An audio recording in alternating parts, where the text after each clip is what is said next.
Begitu surat cerai yang mengakhiri 3 tahun pernikahan neraka itu ada di tanganku, mantan suamiku sedang membelikan cincin berlian seharga 10 miliar rupiah untuk selingkuhannya. Dan yang terpenting, itu dengan uangku.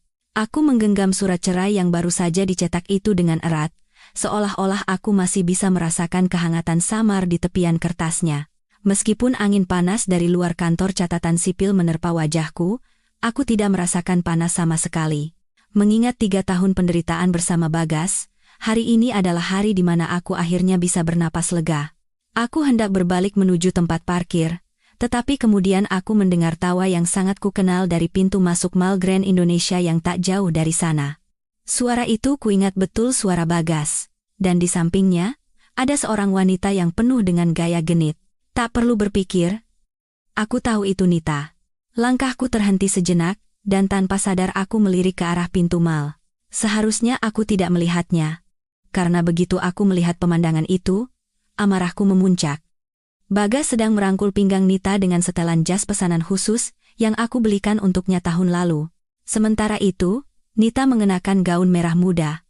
Satu tangannya dengan lembut mengelus perutnya sementara tangan yang lain melingkar di lengan Bagas. Keduanya tersenyum lebar hingga mata mereka menyipit, lalu berjalan lurus ke toko perhiasan cahaya berlian di lantai 1. Toko itu pernah kusebutkan pada Bagas sekali. Toko di mana perhiasan paling sederhana pun harganya mulai dari ratusan juta rupiah.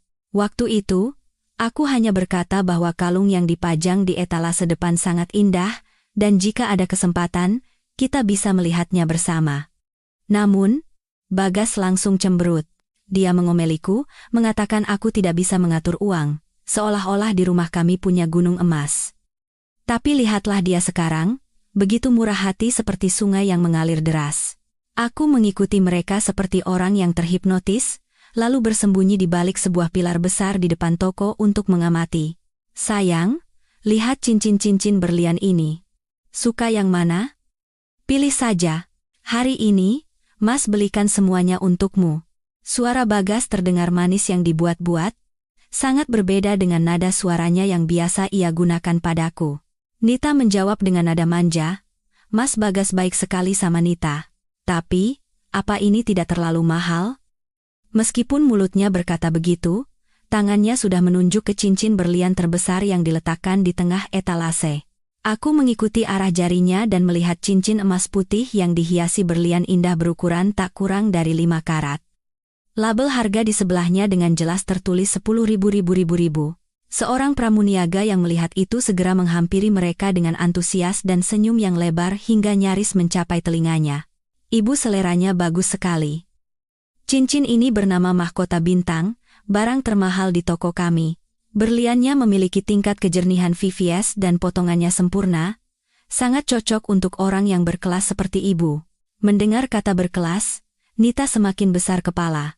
Dia sengaja membusungkan dada dan perutnya, lalu menoleh ke arah Bagas. Mas Bagas, lihat, pramuniaganya saja bilang Nita berkelas. Bagas mengelus kepala Nita dengan lembut, dengan tatapan penuh kasih sayang yang belum pernah kulihat sebelumnya. Tentu saja, wanita Mas Bagas harus berkelas. Uang 10 miliar ini cuma receh, kalau Nita suka, jangankan 10 miliar, 20 miliar pun Mas sanggup belikan. Selesai berbicara, dia sengaja melirik ke arah pintu, seolah ingin memamerkan status keuangannya hingga tubuhnya bergetar. Aku segera bersembunyi di balik pilar, takut dia melihatku. Pelanggan lain yang sedang melihat perhiasan mulai berbisik-bisik. Wow, lihat itu. Beli cincin 10 miliar begitu saja. Pria itu kaya sekali. Wanita itu sepertinya hamil, ya? Pasti mereka akan segera menikah. Suaminya baik sekali. Kalau saja suamiku bisa setengahnya saja dari dia, pasti aku sudah bahagia. Aku hanya bisa tertawa sinis dalam hati. Apa yang mereka tahu? Setelan jas yang dipakai Bagas dibeli dengan uangku. Bahkan kartu kredit di dompetnya, saat pertama kali dibuat, akulah yang membayarnya. Dan sekarang, dia menggunakan uangku untuk membelikan cincin berlian bagi selingkuhannya, sambil berlagak seperti seorang miliarder. Bagas tampak menikmati tatapan kagum itu. Dia berdeham pelan lalu mengangguk pada pramuniaga. Baik, saya ambil yang ini. Tolong dibungkus, ya? Mata pramuniaga itu berbinar dan dia mengangguk cepat. Baik, Pak. Tentu, Pak Bagas. Mau bayar dengan kartu atau tunai? Kartu. Bagas mengeluarkan kartu hitam dari saku dalam jasnya dan mengibaskannya dengan bangga. Kartu Black Card ini tidak ada masalah. Kan? Melihat Black Card itu, pramuniaga semakin hormat. Tentu saja, Pak. Pelanggan Black Card adalah VVIP kami. Segera saya proses. Pramuniaga itu membawa kartu ke kasir untuk menyiapkan pembayaran. Aku berdiri di balik pilar, menggenggam ponselku erat-erat. Di layar, tertera pesan dari bank 3 menit yang lalu. Yeteat. Ibu nasabah, kartu Black Card Anda dengan nomor akhir XX telah berhasil dibatalkan. Sisa saldo di rekening telah ditransfer ke rekening lain sesuai instruksi Anda. Aku melirik ke arah Bagas di kasir. Dia sedang merangkul Nita dan bercanda mesra. Dalam hati aku berpikir, Bagas, kau memang aktor yang hebat. Sebentar lagi, saat kartumu ditolak, aku tidak tahu di mana kau akan menyembunyikan wajah tampanmu itu. Pramuniaga memasukkan kartu ke mesin EDC, menekan jumlahnya, lalu berkata pada Bagas, Pak Bagas, silakan masukkan PIN-nya. Bagas menekan 6 digit angka tanpa ragu. Aku ingat. PIN itu adalah tanggal lahirnya. Saat pertama kali membuat kartu, dia bersikeras menggunakan tanggal lahirnya sebagai PIN karena mudah diingat. Bip. Mesin berbunyi, diikuti oleh satu baris pesan di layar. Senyum di wajah pramuniaga langsung membeku. Dia tampak bingung, lalu mencoba menggesek kartu itu sekali lagi, tetapi hasilnya tetap sama. Melihat pramuniaga terdiam lama, Bagas mengerutkan kening dengan kesal. Ada apa ini? Kenapa lama sekali? Mesinnya rusak? Pramuniaga itu memaksakan senyum. Mohon tunggu sebentar. Pak Bagas. Saya coba sekali lagi. Tiba-tiba, manajer toko keluar. Dia melirik situasi di kasir sejenak, lalu bergegas mendekat untuk melihat layar mesin EDC dan Black Card di tangan pramuniaga. Wajahnya seketika menjadi serius. Bagas mengira manajer dipanggil karena pramuniaga tidak bisa menyelesaikan masalah, jadi dia semakin sombong. Manajer? Ada apa? Black Card saya tidak pernah ada masalah. Kenapa hari ini tidak bisa digesek? Cepat selesaikan. Jangan ganggu saya yang sedang membelikan hadiah untuk kekasih saya. Manajer itu tersenyum sopan, berdeham, lalu menatap Bagas dan berkata dengan jelas, mohon maaf sekali, Pak Bagas. Tapi Black Card Anda ini telah dibatalkan 30 menit yang lalu. Apa katamu? Suara Bagas meninggi 1 oktav. Dia merebut kartu dari tangan manajer dan menatapnya dengan mata terbelalak. Tidak mungkin. Ini kartuku. Bagaimana bisa dibatalkan? Kalian pasti membuat kesalahan. Manajer menjelaskan dengan sabar, Pak Bagas, data di sistem kami menunjukkan dengan jelas bahwa pemilik rekening utama dari kartu ini telah mengajukan pembatalan 30 menit yang lalu. Jadi, kartu ini sudah tidak bisa digunakan lagi. Wajah Bagas berubah dari sombong menjadi pucat pasi. Dia menggenggam Black Card itu erat-erat hingga tangannya bergetar, bergumam, tidak mungkin, tidak mungkin. Aku berdiri di balik pilar, menyaksikan kepanikannya, dan merasa seolah beban berat terangkat dari dadaku. Selama 3 tahun terakhir, semua rasa sakit yang kuterima, hari ini akan menjadi awal dari pembalasanku. Aku mengelus casing ponsel yang dibelikan oleh almarhumah ibuku.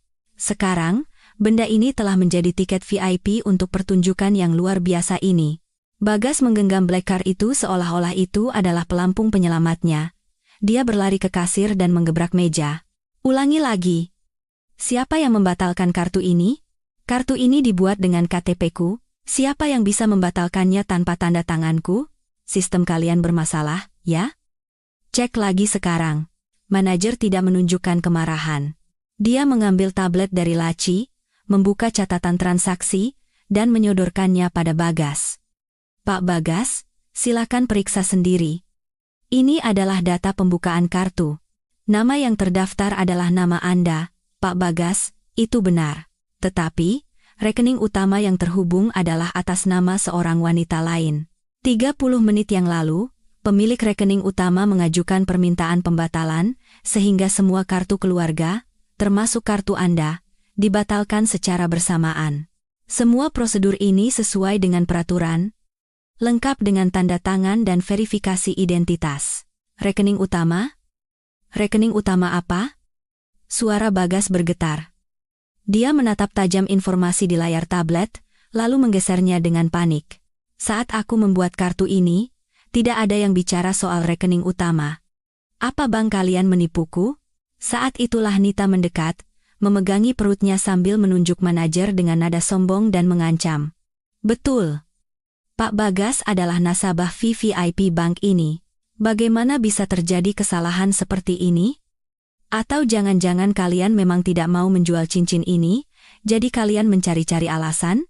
Dengar ya, kalau kalian merusak hari bahagia kami, apa kalian sanggup bertanggung jawab? Karyawan lain hanya bisa menunduk diam, tetapi beberapa pelanggan mulai tidak tahan. Seorang ibu-ibu berbisik kepada orang di sebelahnya, tadi katanya 10 miliar itu receh.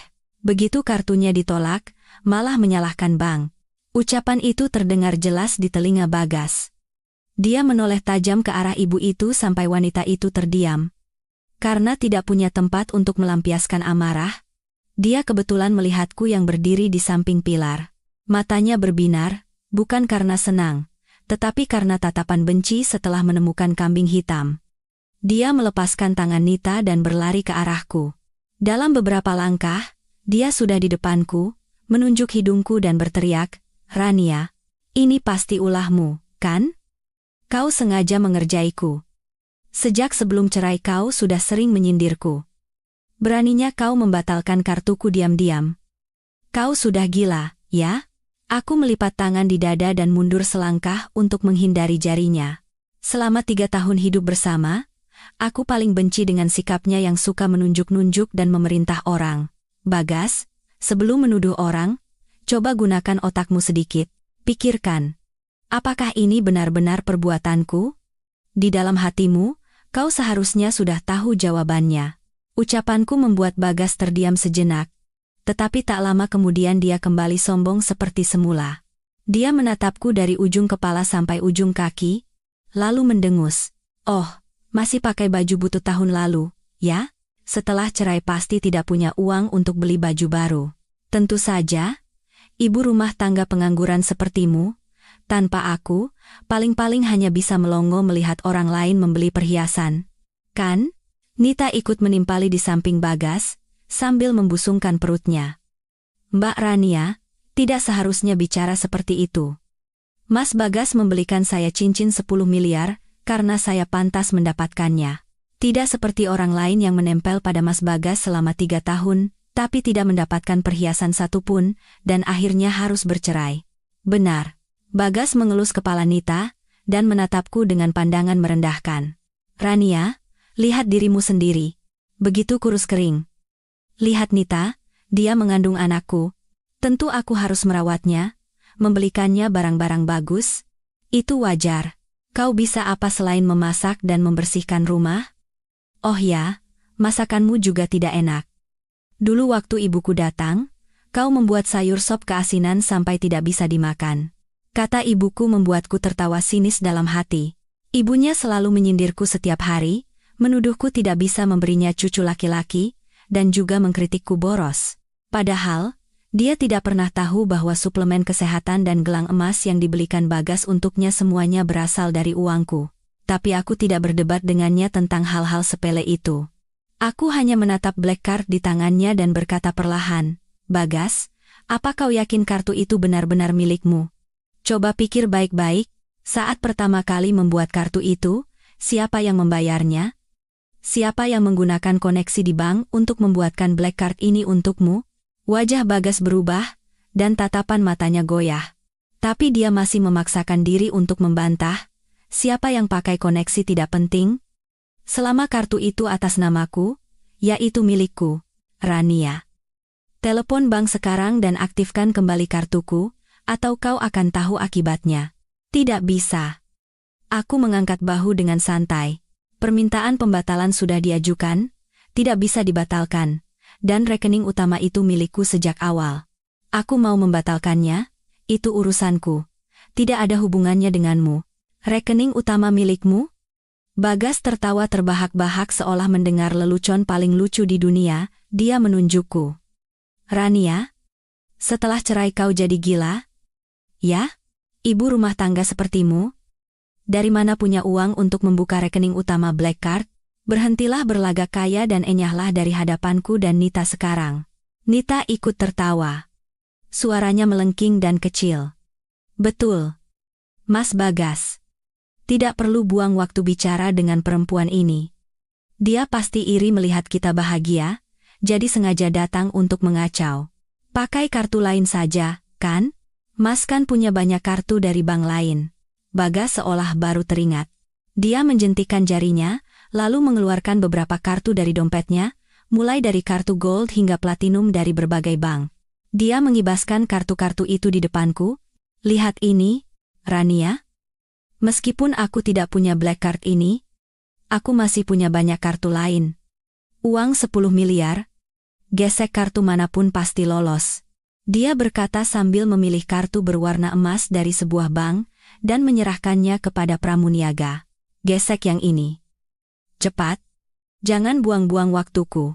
Pramuniaga itu segera mengambil kartu, memasukkannya ke mesin, dan menekan jumlahnya. Kemudian, dia menatap Bagas. Pak Bagas, silakan masukkan PIN-nya.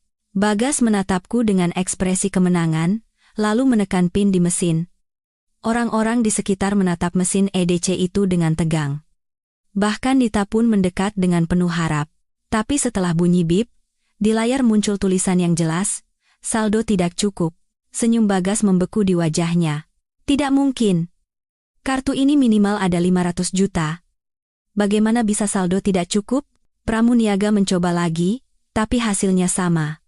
Pak Bagas, saldonya benar-benar tidak cukup. Mau coba kartu lain? Bagas menggeram, lalu mengambil kartu platinum lain dan menyerahkannya. Kali ini, dia tidak lagi berani sombong. Dia menatap mesin EDC tanpa berkedip, tangannya sedikit gemetar. Mesin EDC berbunyi bip lagi, dan hasilnya tetap sama. Saldo tidak cukup. Wajah Bagas pucat pasi. Dia merebut kartu dari tangan pramuniaga, lalu mengeluarkan semua kartu yang tersisa di dompetnya dan mencobanya satu persatu. Tapi kartu manapun yang digunakan, hasilnya selalu sama. Saldo tidak cukup. Bisikan orang-orang di sekitar semakin keras. Ya ampun, kartunya banyak tapi tidak ada uangnya sama sekali. Tadi sombongnya bukan main. Ternyata cuma omong kosong. Mau pamer di depan selingkuhannya, malah malu sendiri. Kasihan juga wanita itu. Hamil dengan pria seperti ini. Kirain dapat harta karun. Nita mulai gelisah. Dia mengguncang lengan Bagas dan bertanya dengan nada cemas, "Ini ada apa, Mas? Kenapa semua kartunya tidak ada uangnya?" Sekarang Bagas tidak punya mood untuk memedulikannya. Dia berbalik dan menatapku dengan tatapan penuh kebencian. "Rania, ini pasti ulahmu. Kau diam-diam mentransfer semua uang di kartuku, kan?" Melihat sikap marahnya, aku akhirnya tertawa. "Bagas, apa yang sudah kau lakukan? Kau seharusnya sadar sendiri. Kan? Tapi jangan khawatir, uangmu tidak kusentuh sepeser pun." "Lalu kemana perginya uang di kartuku?" teriak Bagas, suaranya menggema di seluruh toko perhiasan hingga etalase bergetar sedikit. Dia berlari ke arahku seolah ingin memakanku hidup-hidup, tapi hatiku tetap tenang. Selama 3 tahun terakhir, aku sudah terbiasa dengan sikapnya yang tidak masuk akal. Aku mentransfer uangku. Aku maju 2 langkah. Suaraku tidak keras, tapi cukup jelas untuk didengar orang-orang di sekitar. "Bagas, coba letakkan tanganmu di dada dan tanyakan pada hatimu sendiri, kartu mana di dompetmu yang tidak diisi dengan uangku? Gaji bulananmu yang cuma 15 juta bahkan tidak cukup untuk membeli setelan jas yang kau pakai itu. Lalu, dari mana kau punya uang untuk membuat kartu gold dan membeli perhiasan?" Ucapan ini membuat orang-orang di sekitar langsung heboh. Ibu-ibu yang tadi berbisik kembali angkat bicara. "Oh, jadi laki-laki ini hidup dari uang perempuan? Benalu? Ya ampun, sudah jadi benalu masih sombong. Ditambah lagi, bawa selingkuhan beli cincin berlian. Menjijikan sekali, perempuan itu juga sama saja. Hamil dengan benalu, apa yang dibanggakan? Sama-sama menyedihkan." Wajah Nita memerah seperti udang rebus. Dia bersembunyi di belakang Bagas, tapi masih mencoba membantah. "Jangan bohong. Mas Bagas punya perusahaan sendiri, bagaimana mungkin dia menggunakan uangmu? Kau hanya iri melihat kami bahagia, jadi mengarang cerita, kan? Perusahaan? Aku tertawa sinis. Perusahaan yang hampir bangkrut itu? Bulan lalu? Sewa kantornya saja aku yang baru bayar. Kalau tidak, dia pasti sudah diusir oleh pemilik gedung. Tidak percaya? Coba tanya karyawan di perusahaannya. Kudengar gaji mereka sudah menunggak 3 bulan. Ucapanku menusuk tepat di jantung Bagas. Wajahnya semakin pucat, dia berbalik dan berteriak pada manajer, "Jangan dengarkan perempuan ini mengoceh. Cepat hubungi bank. Black card saya tidak mungkin dibatalkan. Pasti sistem kalian yang rusak atau perempuan ini bersekongkol dengan kalian." Manajer dengan tenang mengeluarkan ponselnya dan menelepon layanan pelanggan VVIP Bank di depan semua orang, sambil mengaktifkan loudspeaker. Setelah 2 kali dering, panggilan dijawab, "Selamat siang, layanan pelanggan VVIP Bank Sentosa, ada yang bisa dibantu?" "Selamat siang. Saya manajer toko perhiasan dari Grand Indonesia. Saat ini, nasabah Anda, Pak Bagas, ada di sini. Beliau memegang black card bank Anda dengan nomor akhir XX, tetapi kartu tersebut tertera telah dibatalkan. Kami ingin memverifikasi statusnya." Setelah manajer menyebutkan nomor kartu dengan jelas, operator di ujung sana terdiam sejenak, lalu menjawab, "Setelah kami periksa, nomor kartu tersebut memang black card yang telah dinonaktifkan pada pukul 10.01 pagi ini. Pihak yang mengajukan pembatalan adalah pemilik rekening utama, Ibu Rania, yang menyebabkan semua kartu keluarga ikut dibatalkan secara bersamaan. Seluruh sisa saldo telah ditransfer ke rekening yang ditunjuk oleh Ibu Rania." Dengar itu, Bagas berteriak ke telepon seolah menemukan penyelamat. "Saya pemilik kartu ini. Apa hak Rania membatalkan kartu saya? Apa yang bank kalian lakukan ini ilegal. Saya akan menuntut kalian." Suara operator tetap tenang. "Bapak nasabah, sesuai dengan perjanjian pembukaan Black Card, pemilik rekening utama memiliki hak penuh untuk mengelola semua kartu keluarga, termasuk hak untuk membatalkannya. Pada saat pembukaan kartu, Anda sebagai pemegang kartu keluarga telah menandatangani persetujuan atas ketentuan tersebut. Dan di sistem kami tercatat bahwa Anda telah mengetahui syarat ini. Jika ada pertanyaan, Anda dapat membawa KTP Anda ke cabang bank kami untuk melihat salinan perjanjian tersebut." "Perjanjian? Perjanjian apa?" Suara Bagas melemah, tatapannya mulai goyah. "Saat aku membuat kartu, aku tidak pernah menandatangani perjanjian seperti itu. Bapak nasabah, penandatanganan perjanjian dilakukan melalui sistem elektronik. Catatan penandatanganan pada saat itu seharusnya masih ada di ponsel Anda. Silakan diperiksa kembali," tambah operator. "Selain itu, biaya tahunan dan limit penggunaan Black Card ini semuanya dipotong dari rekening utama. Pemegang kartu keluarga hanya memiliki hak pakai, bukan hak milik atas kartu tersebut." Ucapan itu seperti air es yang disiramkan ke kepala Bagas. Dia berdiri kaku, menggenggam ponselnya erat-erat hingga buku-buku jarinya memutih, dan tidak berkata apa-apa lagi untuk waktu yang lama. Bisikan orang-orang di sekitar semakin keras, beberapa bahkan mengeluarkan ponsel untuk diam-diam mengambil foto. Kilatan blitz menyala tanpa henti. Nita mulai panik. Dia mengguncang lengan Bagas dan berkata dengan suara bergetar, "Mas Bagas, ini ada apa? Rekening utama? Kartu keluarga apa? Bukankah Mas bilang ini kartu Mas sendiri? Lalu cincin berlian kita belum dibeli?" "Berisik." Bagas menepis tangannya dengan kasar.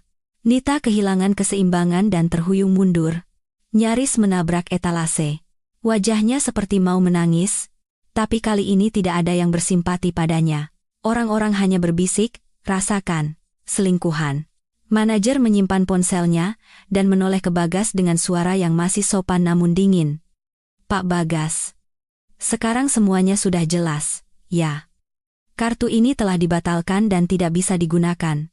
Jika Bapak tidak dapat melakukan pembayaran, kami tidak bisa menyimpan cincin mahkota bintang ini untuk Anda, karena masih ada pelanggan lain yang menunggu." Saat ini, kesombongan Bagas telah lenyap. Dia menatap cincin berlian yang berkilauan di etalase, bergantian dengan tatapan sinis dari orang-orang di sekitarnya. Wajahnya memerah dan menghijau, Dia mengatupkan giginya seolah membuat keputusan penting, lalu menoleh padaku. Suaranya langsung melembut. Rania, aku minta maaf, ya? Sudah dong marahnya. Tolong aktifkan lagi kartuku. Setelah beli cincin ini, aku janji akan langsung mengembalikan kartunya padamu. Dan aku janji tidak akan bertemu Nita lagi. Kita rujuk lagi, ya? Aku nyaris tertawa terbahak-bahak mendengar perubahan sikapnya. Orang yang beberapa saat lalu masih membentakku, kini berlagak menyedihkan dan meminta rujuk. Dia adalah contoh sempurna dari sampah sejati. Bagas?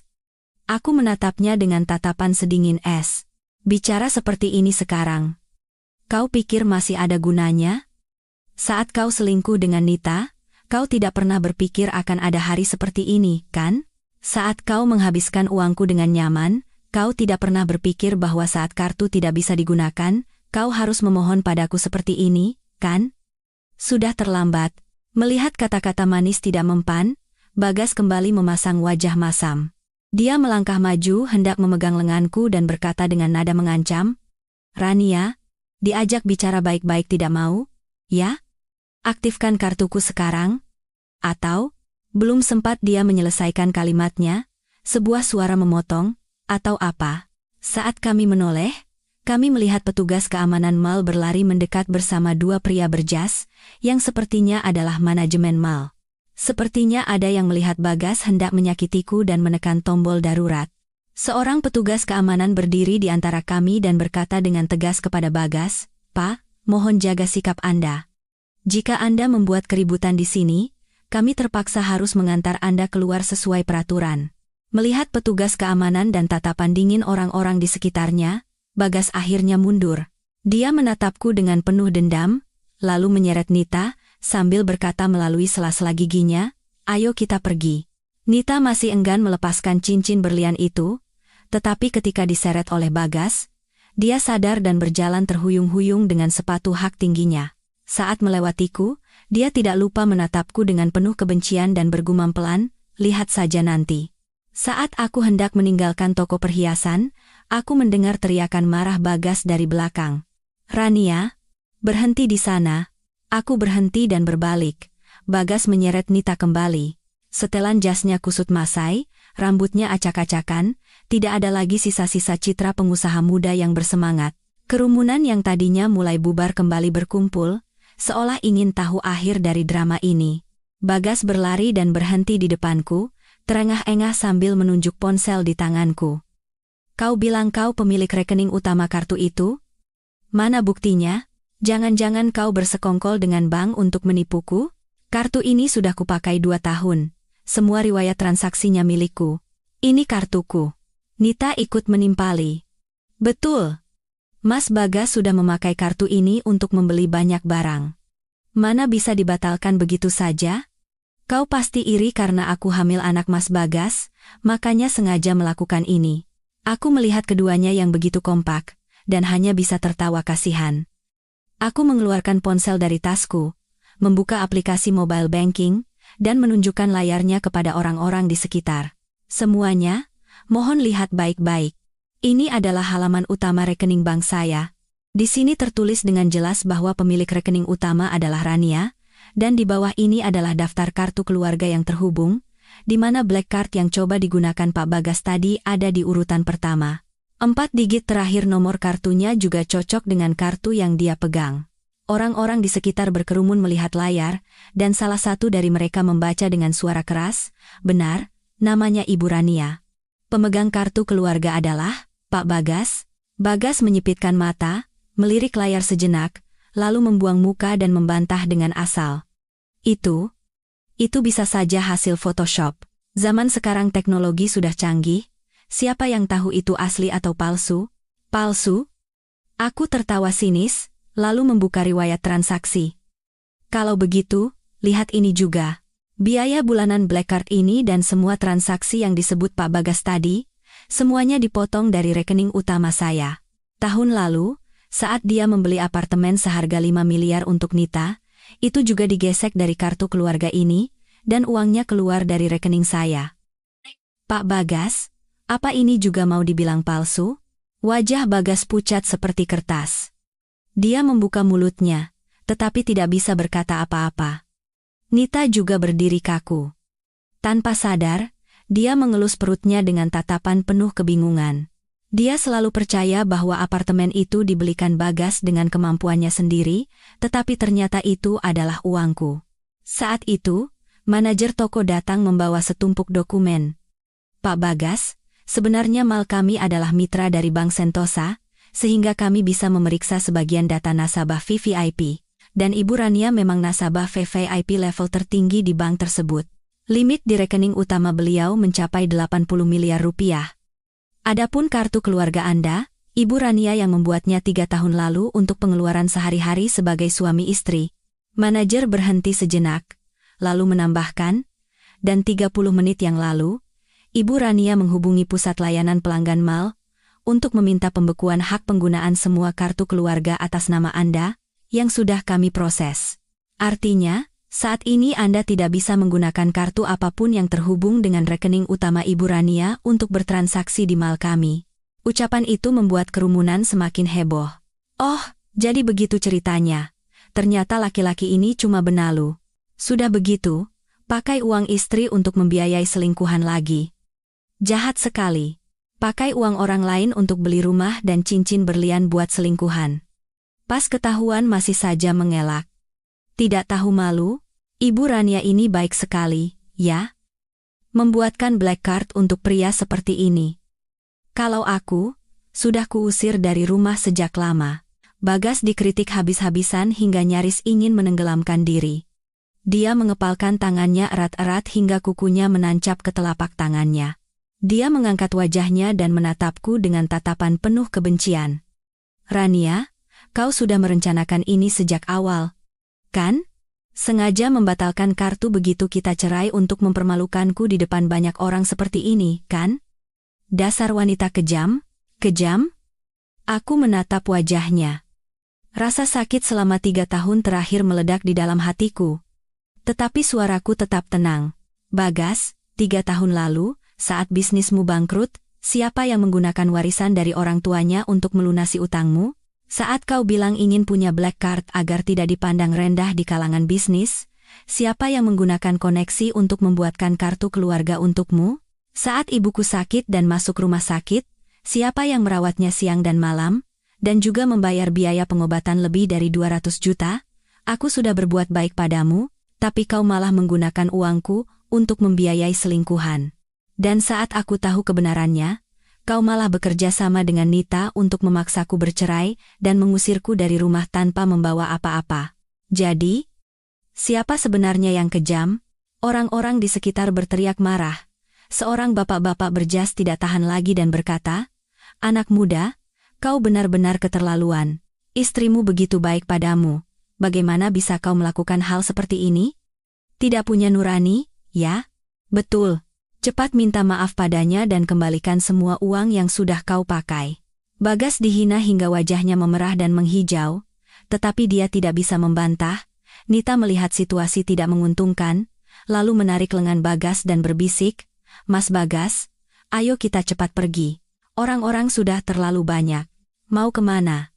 Aku menghalangi jalan mereka dan berkata dengan dingin, "Mau pergi sekarang."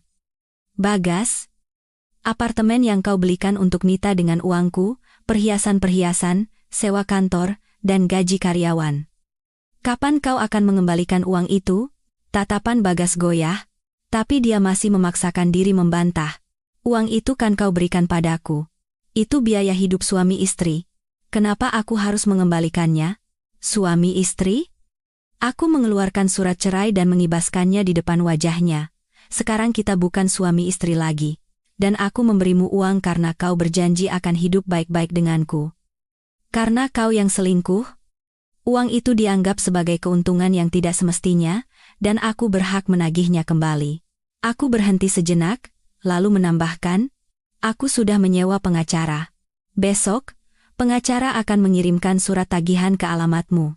Kalau kau tidak mau mengembalikannya baik-baik, aku akan langsung menuntutmu. Saat itu, pengadilan akan melakukan penyitaan, dan perusahaanmu serta semua aset atas namamu akan disita untuk melunasi utang." Kata menuntut, dan penyitaan membuat wajah Bagas pucat pasi. Dia tahu aku orang yang tidak main-main. Dulu saat dia berbisnis, aku pernah membantunya menangani sengketa hukum. Dia tahu betul sifatku. Dia membuka mulutnya, tetapi tidak bisa berkata apa-apa. Orang-orang di sekitar terus menghinanya. Akhirnya, dia tidak tahan lagi. Dia mendorong kerumunan dan menarik Nita kabur. Keadaannya yang menyedihkan sangat kontras dengan citra direktur sombong beberapa saat lalu. Bagas menyeret Nita lari beberapa langkah, lalu Nita menepis tangannya. Dia menghentakkan sepatu hak tingginya di lantai marmer, suaranya menggema, lalu berjalan ke arahku. Riasan wajahnya yang rapi telah luntur, rambutnya acak-acakan. Matanya penuh kebencian. Tidak ada lagi sisa-sisa kelucuan tadi. Rania, dasar perempuan sialan. Nita mengangkat tangannya hendak menamparku sambil menjerit. Tidak bisa menjaga suamimu sendiri, malah datang merusak hari bahagia orang lain, cuma bisa membatalkan satu kartu, kau pikir kau hebat? Dengar ya, yang dicintai Mas Bagas itu aku. Biarpun dia tidak punya uang, dia tidak akan pernah kembali pada nenek-nenek sepertimu. Aku sudah menduganya, jadi aku mundur selangkah untuk menghindari tangannya. Dua orang ibu-ibu yang sedang menonton segera memegangi lengan Nita. Salah satu dari mereka mengerutkan kening dan berkata, "Nona, kenapa main tangan? Kamu sendiri yang jadi selingkuhan?" Sudah salah masih berani teriak-teriak. "Betul," tambah ibu yang lain.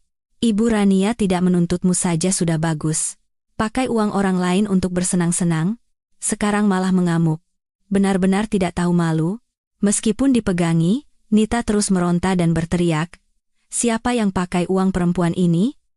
Itu uang yang Mas Bagas hasilkan sendiri. Apartemen yang kutempati, perhiasan yang kupakai, semuanya dibelikan Mas Bagas dengan hasil kerja kerasnya. Jangan percaya omongannya. Tidak ada hubungannya denganku." Aku tertawa sinis, lalu mengeluarkan setumpuk dokumen dari tasku. Kemarin saat berkemas, aku sengaja membawanya, berjaga-jaga jika kedua orang ini berbohong. Aku menarik dokumen paling atas dan menyodorkannya ke depan wajah Nita. "Lihat baik-baik. Ini salinan perjanjian jual beli apartemen di SCBD tanggal 15 Maret tahun lalu, beserta bukti transfer dari bank. Waktu itu, Bagas datang padaku dan bilang kau hamil, butuh tempat tinggal yang aman. Dia memintaku mengeluarkan uang untuk membeli rumah. Aku kasihan, jadi aku setuju dan mentransfer 5 miliar rupiah dari rekening utamaku ke rekening perusahaan agen properti." "Tidak mungkin." Mata Nita terpaku pada jumlah uang di kontrak. Bibirnya bergetar. "Tidak mungkin. Mas Bagas bilang itu uang hasil bisnisnya dengan teman." "Bagaimana mungkin itu uangmu? Kenapa tidak mungkin?"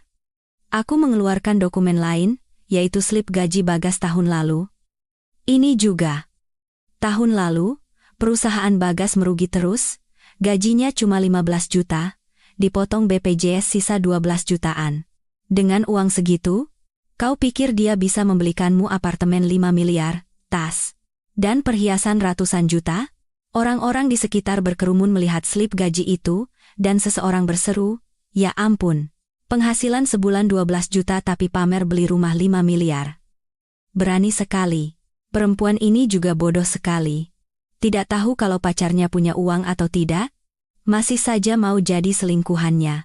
Sekarang setelah semuanya terbongkar, mau bagaimana?" Wajah Nita berubah dari pucat menjadi hijau. Air mata mengalir deras, bukan karena sedih, tetapi karena terpojok. Dia menoleh dan melihat Bagas yang baru saja kembali, lalu menangis terseduh-seduh. "Mas Bagas, apa yang mereka katakan itu benar? Apartemen itu dibeli dengan uang perempuan ini? Semua yang Mas katakan padaku bohong." Bagas berada dalam situasi yang memalukan. Dihadapkan dengan pertanyaan Nita, dia tidak tahu harus berbuat apa. Dia menghindari tatapannya dan berkata ragu-ragu, "Nita, jangan dengarkan mereka. Uang itu aku pinjam darinya. Nanti juga aku kembalikan." "Pinjam?" Aku menyela dengan suara yang jelas dan dingin. "Pinjam dari siapa? Pinjam uang 5 miliar tapi tidak ada surat perjanjian utang satupun? Atau mau bilang pinjam dariku?" Aku tidak ingat pernah meminjamkanmu uang untuk membeli apartemen untuk selingkuhan. Bagas terpojok. Dia hanya bisa menunduk seperti anak kecil yang berbuat salah, tapi Nita belum menyerah. Dia menepis tangan ibu-ibu itu dan berlari memukul dada. Bagas sambil berteriak, "Pembohong. Kau membohongiku selama ini," katanya direktur hebat, katanya punya uang tak terbatas, tapi ternyata kau hanya benalu. Bagaimana bisa aku bertemu dengan penipu sepertimu? Lalu bagaimana dengan anak di dalam kandunganku?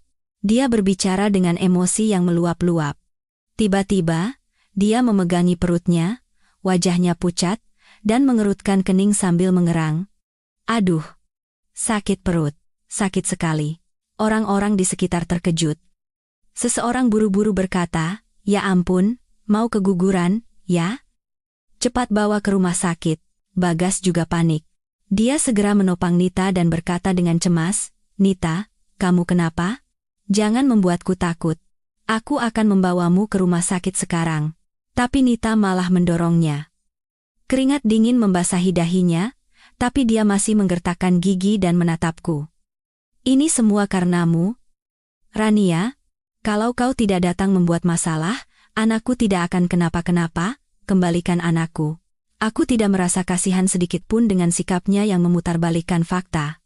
Aku berkata dengan dingin, "Nita, orang yang datang mengamuk, menghina, bahkan mau menamparku lebih dulu adalah kau.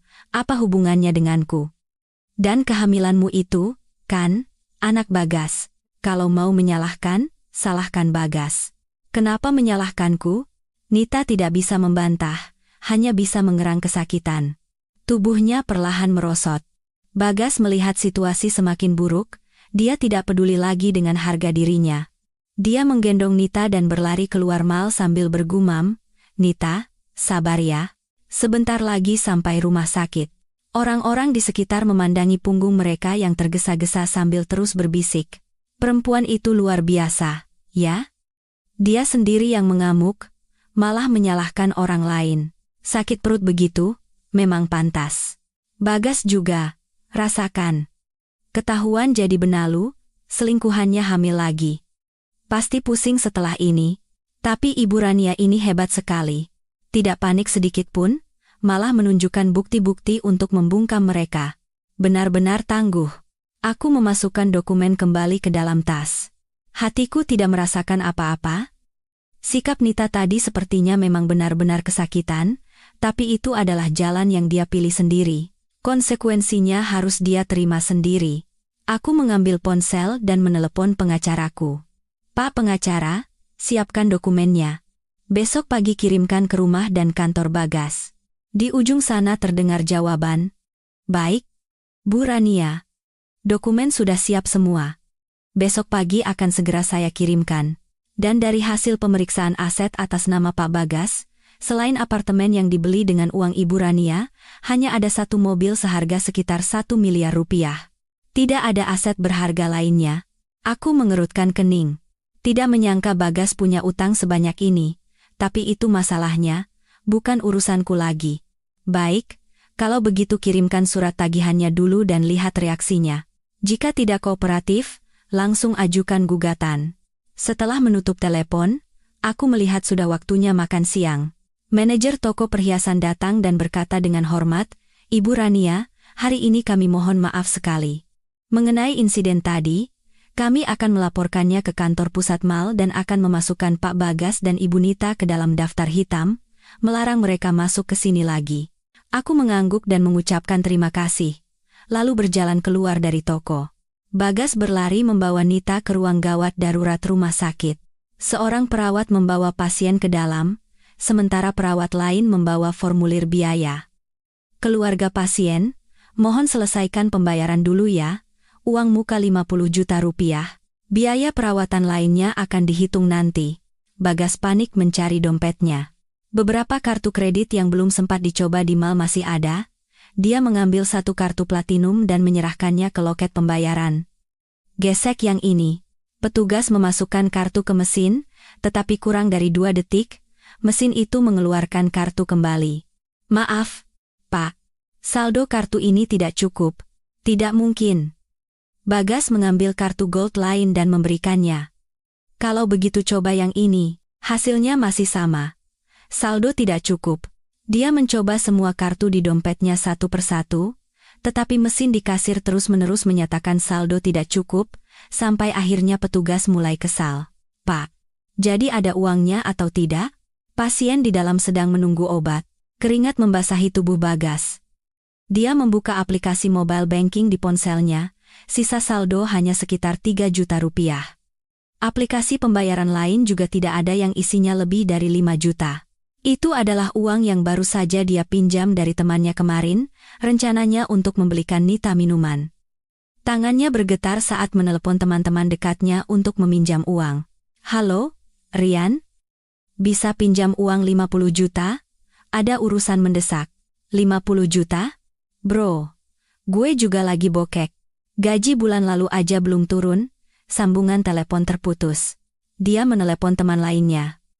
Mas Wawan? Saya Bagas. Bisa bantu pinjamkan uang 50 juta?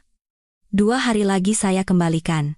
Bagas, yang 30 juta kamu pinjam tempo hari saja belum kamu kembalikan? Aku benar-benar tidak punya uang. Sambungan telepon kembali terputus. Dia menelepon lebih dari 10 kali, tetapi tidak ada yang menjawab atau semua menolak dengan berbagai alasan. Saat itulah Bagas baru sadar. Selama ini, semua orang memanggilnya Mas dan Bro, karena dia punya black card yang bisa digesek tanpa batas. Sekarang setelah kartu itu tidak bisa digunakan, tidak ada lagi yang mau berurusan dengannya.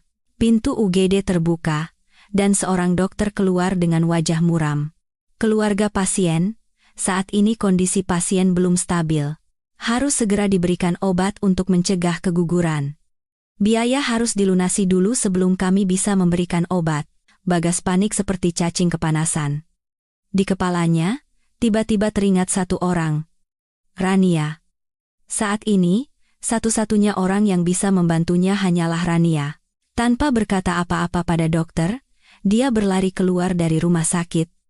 Di kepalanya hanya ada satu pikiran, harus segera menemukan Rania dan memintanya mengaktifkan kembali black card-nya. Dia masih ingat bahwa setelah bercerai, Rania masih tinggal di apartemen lama mereka. Dia menyetop taksi dan segera menuju ke sana. Setibanya di depan apartemen, dia bersandar di pagar pos satpam, menatap pintu masuk dengan cemas, takut melewatkan Rania. Setelah menunggu hampir 1 jam, akhirnya dia melihat Rania berjalan pulang membawa beberapa kantong belanjaan. Dia mengenakan trench coat berwarna krem dan rambutnya diikat ekor kuda, terlihat lebih segar dari sebelum bercerai. Bagas berlari menghalangi jalan Rania seolah menemukan pelampung penyelamat. Dia terengah-engah dan berkata, Rania, kau sudah pulang. Tolong aku. Rania berhenti berjalan, mengerutkan kening, dan mundur selangkah untuk menjaga jarak. Bagas? Kenapa kau di sini? Nita. Nita di rumah sakit. Bagas mencengkeram lengan Rania erat-erat. Dia sakit perut. Dokter bilang harus diberi obat pencegah keguguran, tapi harus bayar uang muka dulu 50 juta. Semua kartuku tidak bisa dipakai, teman-teman juga tidak mau meminjamkan uang. Hanya kau yang bisa membantuku. Aktifkan lagi kartuku, atau pinjamkan aku uang 50 juta dulu. Aku janji akan mengembalikannya. Rania menepis tangannya dengan kasar dan berkata dengan dingin, lalu kenapa aku harus membantumu? Urusanmu dengan Nita tidak ada hubungannya denganku. Kenapa tidak ada hubungannya? Suara Bagas meninggi karena panik. Bagaimanapun juga, kita pernah jadi suami istri. Rania, aku salah.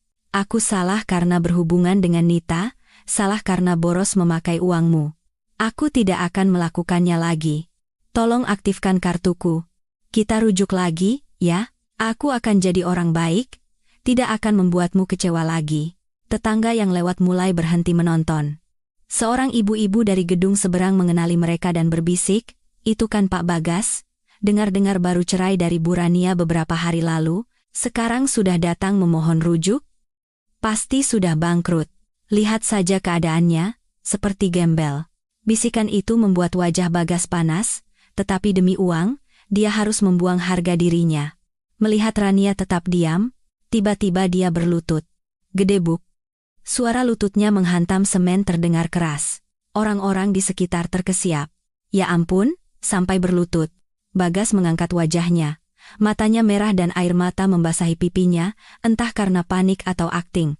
Rania, kumohon, kasihanilah aku. Kasihanilah anak di dalam kandungan Nita, dia juga punya nyawa. Kalau kau tidak membantu kami, Nita dan anaknya pasti akan mati. Rania menatapnya yang berlutut, tidak merasa kasihan sedikit pun, hanya jijik. Dia berkata dengan dingin, Bagas, hentikan dramamu, saat kau selingkuh dengan Nita, apa kau pernah mengasihaniku? Saat kau memakai uangku untuk membeli apartemen dan perhiasan untuknya, apa kau pernah berpikir kita adalah suami istri? Sekarang setelah bangkrut, kau datang memohon padaku. Kau pikir aku akan percaya lagi? Aku serius. Bagas merangkak maju hendak memegang celana Rania. Rania, aku bersumpah, kalau kau membantuku kali ini saja, aku akan putus dengan Nita selamanya. Tidak akan menghubunginya lagi. Mulai sekarang, aku akan mendengarkanmu. Apapun yang kau suruh, akan kulakukan. Putus selamanya? Rania tertawa sinis. Kau pikir Nita akan melepaskanmu begitu saja?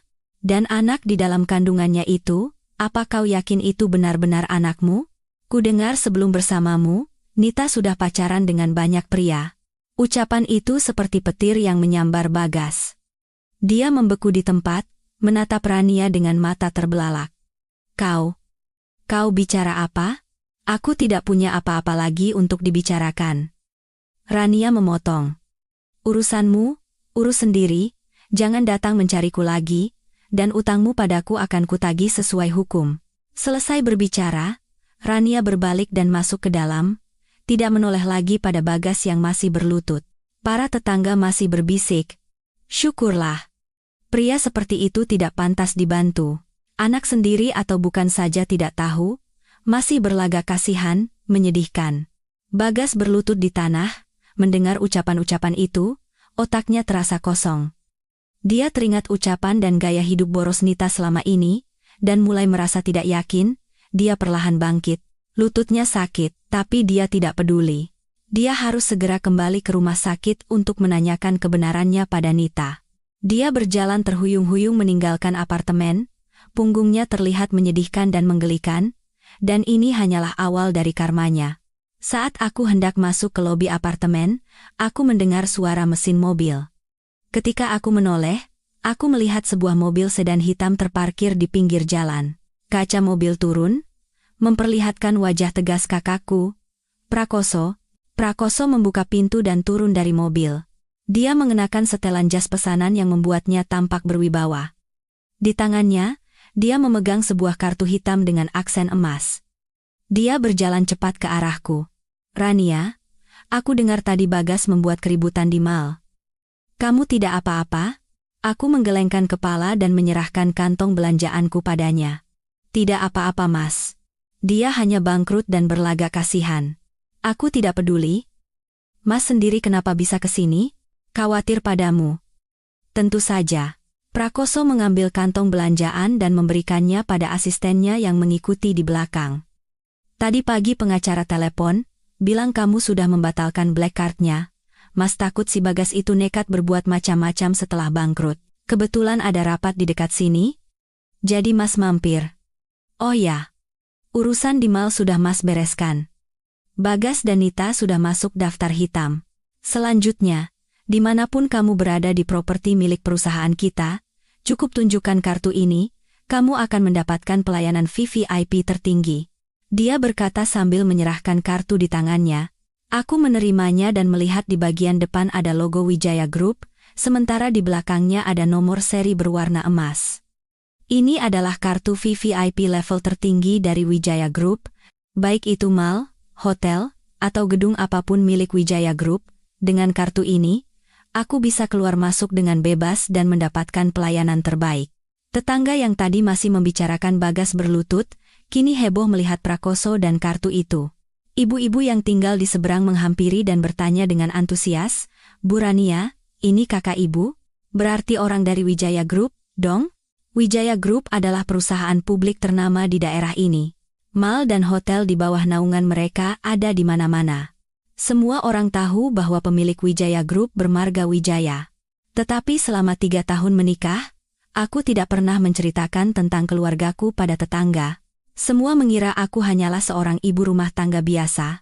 Prakoso tersenyum dan mengangguk. Betul, Bu. Selamat siang. Saya Prakoso, kakaknya Rania. Adik saya setelah menikah ingin hidup tenang. Jadi tidak menceritakan tentang keluarga kami. Mohon maaf jika membuat kaget. Tidak apa-apa, tidak apa-apa. Ibu itu melambaikan tangan sambil berkata dengan tatapan kagum, pantas saja Bu Rania selalu terlihat tenang dan berwibawa. Ternyata putri dari perusahaan besar, Pak Bagas itu benar-benar tidak punya mata. Punya istri sebaik ini malah selingkuh. Tetangga lain setuju, mengatakan bahwa Bagas tidak beruntung, dan aku terlalu menutup diri. Aku hanya tersenyum malu dan hendak masuk ke gedung bersama Prakoso, tetapi kemudian terdengar suara langkah kaki tergesa-gesa diikuti oleh suara Bagas dari belakang. Rania!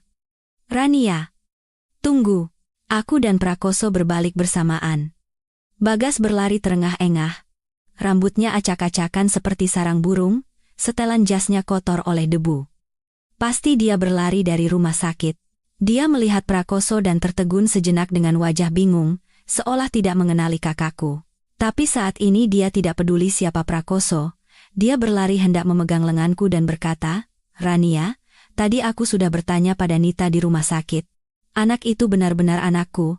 Jangan dengarkan omong kosong orang lain. Tolong bantu aku kali ini saja, cukup aktifkan kartunya. Begitu dapat uang, aku akan kembalikan semuanya. Prakoso mengerutkan kening, maju selangkah, menepis tangan Bagas, dan menarikku ke belakangnya. Suaranya sedingin es. Anda siapa? Beraninya menyentuh adik saya? Bagas terdorong hingga terhuyung. Dia menatap Prakoso dengan waspada. Anda siapa? Saya mau bicara dengan Rania. Apa urusannya dengan Anda? Saya kakaknya. Prakoso mengeluarkan kartu nama level eksekutif dari Wijaya Group dan menunjuk kartu VVIP di tanganku. Wijaya Group adalah perusahaan keluarga kami, dan mal tempat Anda membuat keributan tadi adalah milik kami. Menurut Anda, jika Anda ingin bicara dengan adik saya, itu ada urusannya dengan saya atau tidak? Wijaya Group? Mata Bagas terbelalak. Dia melihat bergantian antara kartu nama Prakoso dan kartu di tanganku, mulutnya ternganga. Tidak mungkin. Rania hanya ibu rumah tangga biasa. Orang tuanya hanya punya warung makan kecil. Bagaimana bisa dia putri dari Wijaya Group? Anda pasti menipuku. Warung makan kecil yang dia sebutkan adalah kisah awal orang tuaku. Saat muda, mereka memang pernah membuka warung makan, tetapi kemudian mendapat kesempatan dan mendirikan Wijaya Group.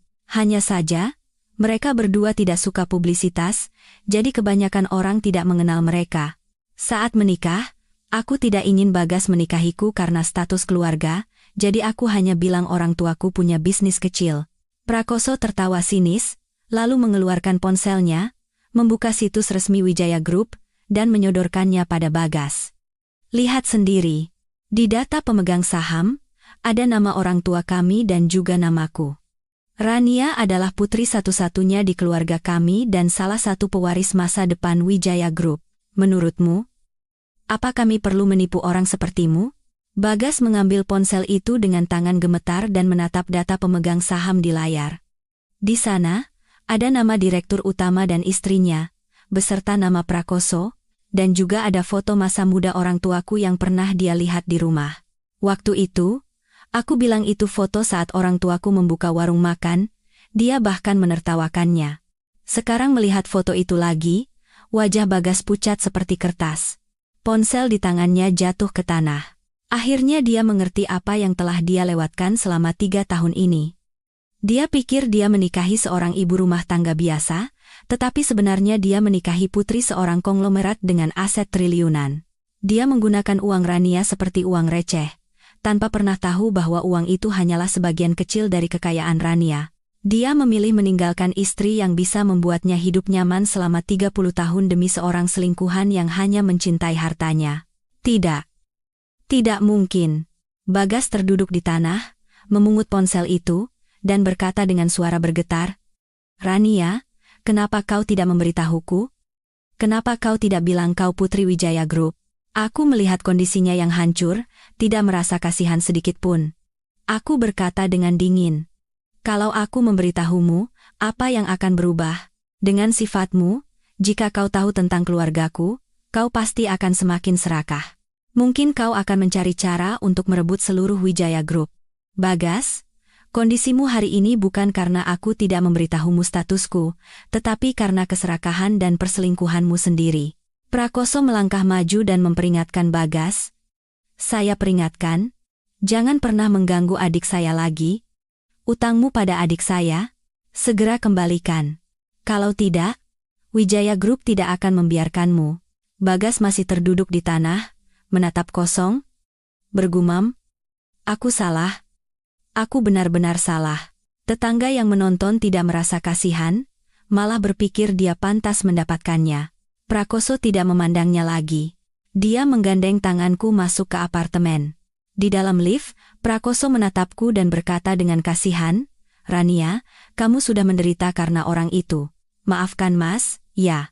Aku menggelengkan kepala dan tersenyum. Tidak apa-apa, Mas. Sekarang aku baik-baik saja. Begitu aku dan Prakoso sampai di unit apartemen, lampu sensor di lorong menyala. Saat aku sedang membungkuk untuk mengganti sepatu, bel pintu berbunyi. Prakoso melihat interkom dan memberitahuku, pengacara datang. Aku mengangguk. Prakoso membuka pintu. Pengacara masuk membawa tas kerja hitam dengan wajah serius. Ibu Rania. Pak Prakoso, saya baru saja mendapatkan bukti rinci mengenai penggelapan aset selama pernikahan oleh Pak Bagas. Saya segera datang untuk memberikannya dan memberitahukan langkah hukum selanjutnya. Sementara Prakoso membuatkan teh untuk pengacara, aku duduk di sofa, melihat tumpukan dokumen tebal yang dikeluarkan pengacara dari tasnya. Ibu Rania, sebelumnya Ibu meminta saya untuk menyelidiki apakah Pak Bagas diam-diam menggelapkan aset. Sekarang sudah ada hasilnya. Ini adalah daftar mutasi rekening bank Pak Bagas selama setahun terakhir. Terlihat bahwa pada bulan Juni tahun lalu, dia mentransfer 200 juta rupiah dari kartu keluarga yang Ibu Rania buatkan ke rekening Ibu Nita, dengan keterangan sebagai pinjaman, tetapi sebenarnya tidak ada pengembalian sama sekali. Dan ini, pada bulan September tahun lalu, dia menggunakan uang Ibu Rania untuk membeli jam tangan seharga 150 juta sebagai hadiah untuk Ibu Nita. Ada struk dari toko dan foto di media sosial Ibu Nita sebagai bukti.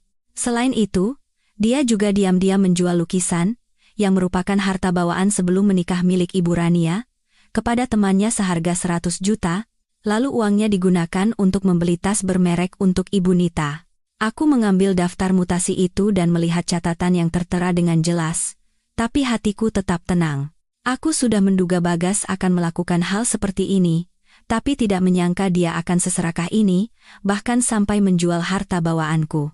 Aku mengangkat wajah dan bertanya pada pengacara, bukti-bukti ini cukup? Lebih dari cukup, jawab pengacara dengan tegas. Menurut hukum perdata, jika selama pernikahan salah satu pihak menjual harta bersama secara sepihak atau menjual harta bawaan pihak lain dapat menuntut pengembalian aset tersebut. Dan dalam pembagian harta gonogini, bagian pihak yang bersalah dapat dikurangi atau bahkan dihilangkan. Tindakan Pak Bagas termasuk penggelapan aset dengan niat buruk, jadi, kita tidak hanya bisa menuntutnya mengembalikan semua uang dan aset, tetapi juga bisa menuntut ganti rugi dalam kasus hukum yang akan datang. Prakoso yang duduk di sebelahku mengerutkan kening dan berkata, bukan hanya mengembalikan aset, tapi dia juga harus menerima akibatnya. Beraninya menyentuh barang milik Wijaya Group, benar-benar tidak tahu diri. Tiba-tiba, bel pintu berbunyi lagi, kali ini dengan tergesa-gesa seolah ada yang mau mendobrak. Prakoso melihat interkom dan cemberut, Bagas. Aku tertawa sinis. Benar-benar tidak tahu malu, masih berani datang lagi. Buka saja pintunya. Kebetulan aku mau menunjukkan bukti-bukti ini padanya. Begitu Prakoso membuka pintu, Bagas menerobos masuk. Dia masih mengenakan setelan jas yang kusut, rambut acak-acakan, dan matanya merah. Pasti dia menunggu di bawah selama ini. Dia melihat dokumen di tangan pengacara dan terkejut sejenak, tapi masih memaksakan diri membantah. Rania, panggil pengacara untuk apa? Mau menuntutku? Sudah kubilang. Uang itu kau berikan padaku, bukan penggelapan, Pengacara berdiri dan menyodorkan daftar mutasi rekening serta foto-foto bukti pada Bagas. Pak Bagas, silakan lihat baik-baik. Ini daftar transfer 200 juta yang Anda kirim ke rekening Ibu Nita. Ini struk jam tangan seharga 150 juta. Dan ini bukti penjualan lukisan, harta bawaan Ibu Rania. Semua bukti ini jelas. Uang yang diberikan Ibu Rania adalah untuk biaya hidup sehari-hari atas dasar hubungan suami istri, bukan untuk Anda belikan barang untuk pihak ketiga.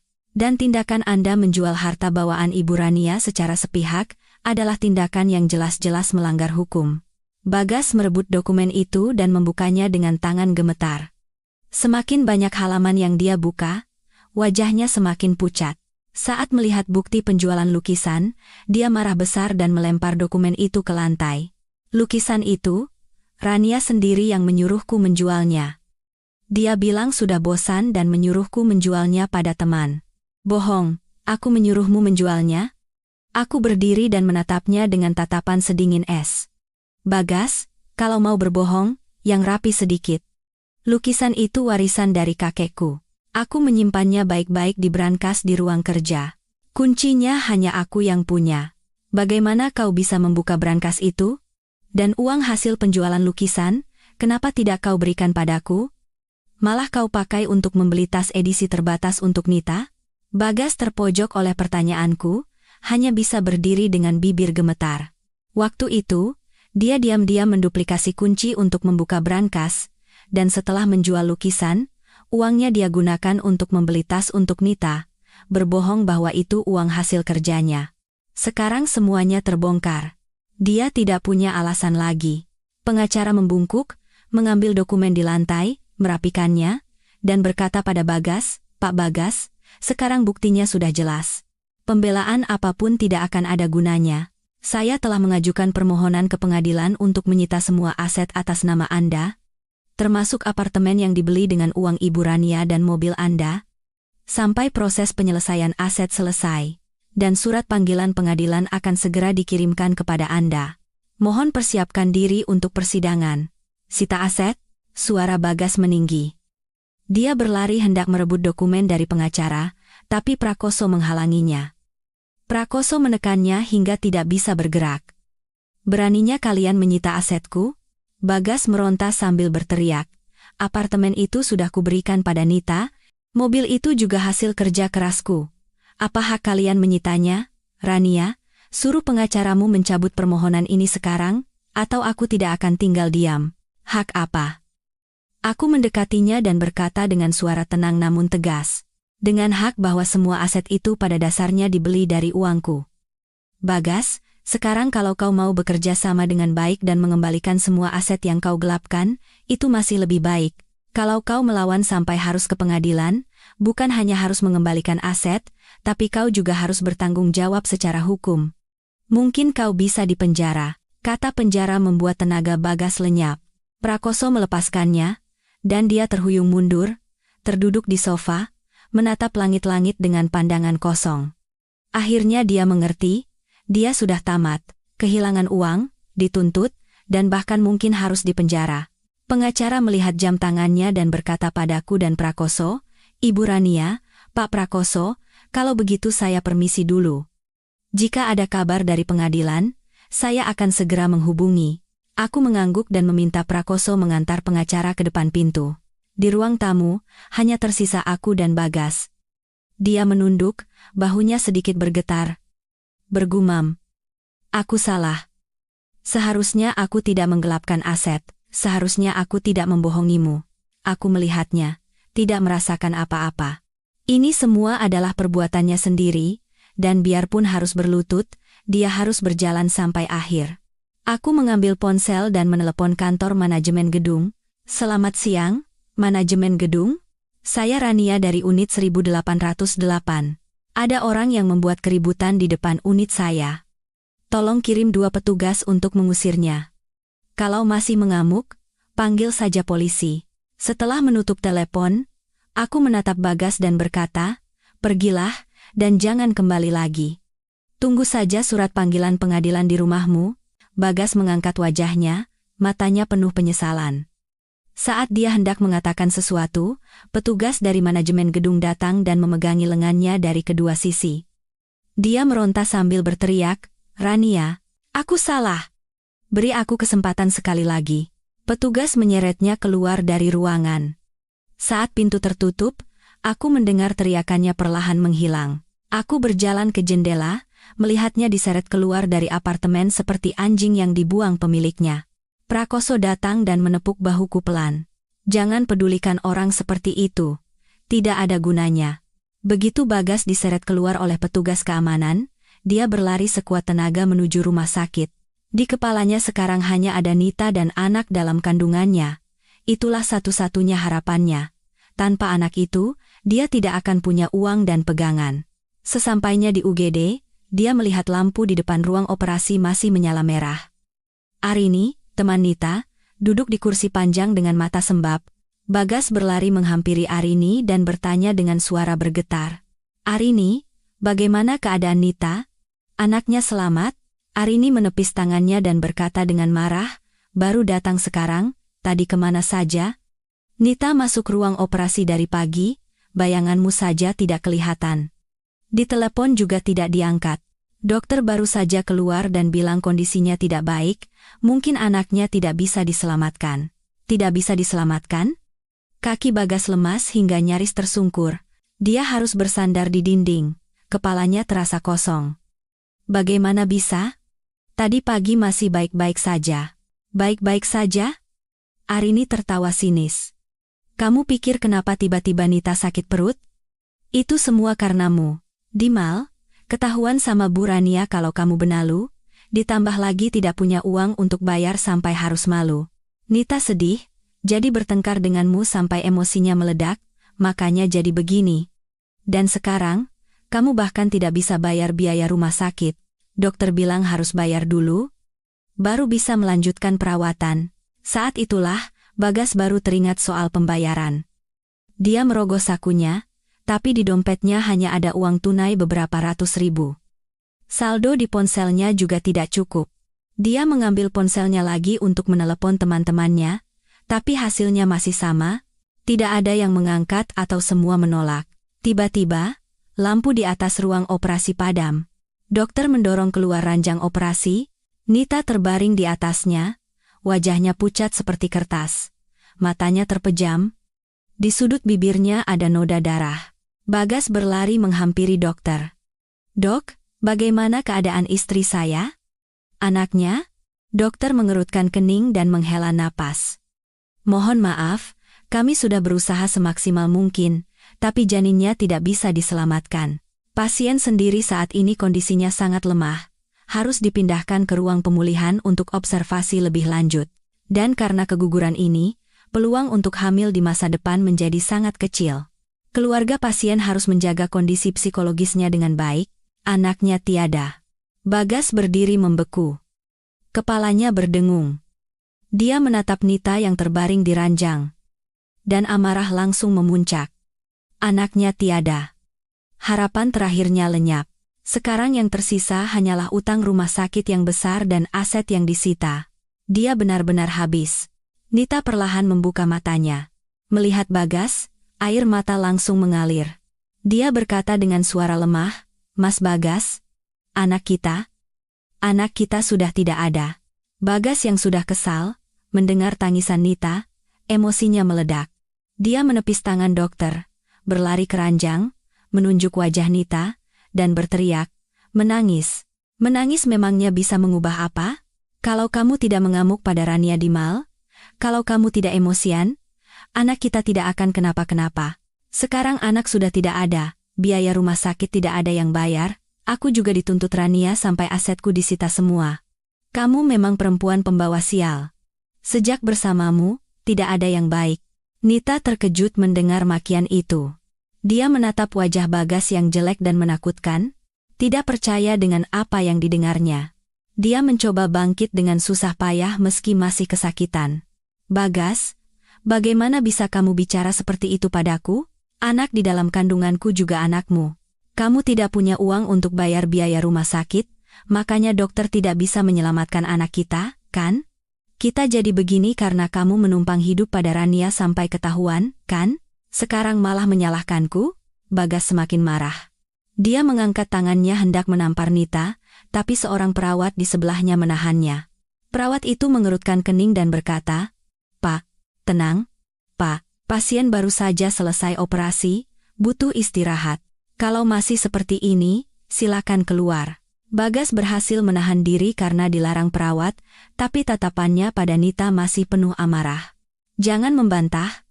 Yang paling penting sekarang biaya rumah sakit, cepat cari cara. Perhiasan dan tas yang pernah kubelikan, jual semua. Ambil uangnya untuk bayar biaya rumah sakit dulu. Jual perhiasan dan tasku?" Nita menatapnya tak percaya. "Barang-barang itu kan kamu yang memohon untuk membelikannya untukku. Sekarang malah menyuruhku menjualnya? Bagas, kamu tidak punya uang itu satu hal, tapi menyuruhku menjual barang-barangku? Bagaimana bisa? Itu kan dibeli pakai uangku." Bentak Bagas. "Sekarang aku sedang susah. Kamu bantu jual sebentar memangnya kenapa? Kalau tidak, siapa yang akan bayar biaya rumah sakit? Rania, atau teman-teman baikku?" Hati Nita hancur melihat sikap Bagas. Akhirnya dia mengerti, Bagas tidak pernah benar-benar mencintainya. Selama ini dia bersikap baik karena ada uang Rania yang bisa dipakai. Sekarang setelah tidak punya uang, sifat aslinya keluar. Bukan hanya tidak peduli dengan kondisi tubuhnya, tapi juga memaksanya menjual barang dan memakinya sebagai pembawa sial. Tiba-tiba dia merasa dingin di sekujur tubuhnya. Air matanya semakin deras mengalir. Dia tidak berkata apa-apa lagi, memalingkan wajahnya. Arini yang berdiri di sebelahnya tidak tahan lagi. Dia menunjuk Bagas dan berkata, "Pak Bagas, Anda keterlaluan. Nita baru saja kehilangan anaknya, badannya juga masih lemah. Bukannya peduli, malah memakinya dan menyuruhnya menjual barang. Anda ini manusia atau bukan?" Sekarang Bagas tidak punya mood untuk mempedulikan ucapan Arini. Di kepalanya hanya ada biaya rumah sakit dan aset yang disita. Dia menatap Nita yang terbaring di ranjang dan para perawat di sekitarnya, lalu sebuah ide muncul di benaknya. Tidak bisa tinggal di sini lebih lama lagi, rumah sakit akan terus menagih uang. Kalau tidak bisa bayar, bisa-bisa dia ditahan. Dia menggertakkan gigi, lalu perlahan mundur diam-diam, sebelum akhirnya berbalik dan lari keluar dari rumah sakit. Arini melihatnya lari dan berteriak, "Pak Bagas, jangan pergi. Bayar dulu biaya rumah sakit Nita." Tapi Bagas tidak mendengarkan, dia berlari semakin cepat hingga menghilang di ujung koridor. Nita mendengar teriakan Arini dan menoleh. Melihat Bagas telah kabur, dia tidak bisa menahan air matanya lagi. Dia menyembunyikan wajahnya di bantal dan menangis sejadi-jadinya. "Mas Bagas, kembali. Jangan tinggalkan aku." Seorang perawat datang memberikan tisu dan menghela napas. "Sudah, jangan sedih. Laki-laki seperti itu tidak ada gunanya. Cepat hubungi keluargamu untuk membayar biaya rumah sakit. Kesehatanmu yang paling penting." Nita menangis sambil menggelengkan kepala. "Aku tidak punya keluarga lagi. Orang tuaku sudah lama meninggalkanku." Arini datang dan menepuk punggungnya pelan. "Nita, jangan khawatir. Biaya rumah sakit biar aku yang bayar dulu. Nanti kita tagih dari Bagas. Tapi kamu sudah lihat kan? Orang seperti Bagas itu bagaimana? Jangan pernah bertemu dengannya lagi, ya." Nita mengangguk, hatinya penuh penyesalan dan kebencian. Dia menyesal karena terbuai kemewahan hingga bertemu dengan benalu seperti Bagas, dan marah pada kekejaman Bagas yang meninggalkannya di saat tersulit. Bagas lari dari rumah sakit dan berjalan terhuyung-huyung menuju perusahaannya. Di kepalanya hanya ada satu pikiran, perusahaan tidak boleh bangkrut. Selama perusahaan masih ada, dia mungkin masih bisa meminjam uang dari rekan bisnis untuk membayar biaya rumah sakit dan mencari cara untuk rujuk dengan Rania. Mungkin masih ada kesempatan untuk memulai lagi. Perusahaannya adalah sebuah kantor kecil seluas 100 meter persegi di sebuah gedung kantor tua, dengan karyawan hanya belasan orang. Selama ini, perusahaan bisa bertahan berkat investasi 5 miliar rupiah yang diam-diam Rania berikan melalui pihak ketiga. Tapi setelah gaji menunggak 3 bulan, ketidakpuasan karyawan mencapai puncaknya. Bagas menendang pintu kantor dan berteriak, "Pak Somad, Pak Bowo. Bawa kemari kontrak kerjasama dengan perusahaan A dan nomor kontak penanggung jawab perusahaan B. Saya harus bicara soal tambahan investasi sekarang. Kantor hening. Beberapa karyawan sedang berkemas dalam diam. Tidak ada yang meliriknya. Pak Somad, bagian administrasi, mengangkat wajahnya. Matanya penuh kelelahan dan ketidakpuasan. Direktur. Tidak perlu buang waktu. Tadi perusahaan A baru saja mengirim surat pemutusan kontrak. Mereka akan menghentikan semua kerjasama dengan kita. Perusahaan B juga sudah menelepon, bilang tidak akan bekerja sama dengan kita lagi. Apa katamu? Bagas mencengkeram lengan Pak Somad erat-erat. Kenapa membatalkan kontrak? Bukankah sudah dibicarakan baik-baik? Kemarin mereka janji akan menambah investasi. Kenapa hari ini tiba-tiba membatalkan? Pak Somad menepis tangannya dan mengusap lengannya sambil berkata dingin. Kenapa? Ya karena direktur sendiri. Tadi ada seorang pengacara yang menelepon, bilang direktur punya utang besar pada Bu Rania dan menggelapkan aset untuk membiayai selingkuhan. Ditambah lagi, black card yang biasa dipakai sudah dibatalkan. Perusahaan A dan B, setelah tahu direktur orang seperti itu dan punya utang segunung, mereka tentu tidak mau terlibat. Makanya mereka membatalkan kontrak. Bagas berdiri membeku. Kepalanya berdengung. Dia yakin ini pasti ulah Rania.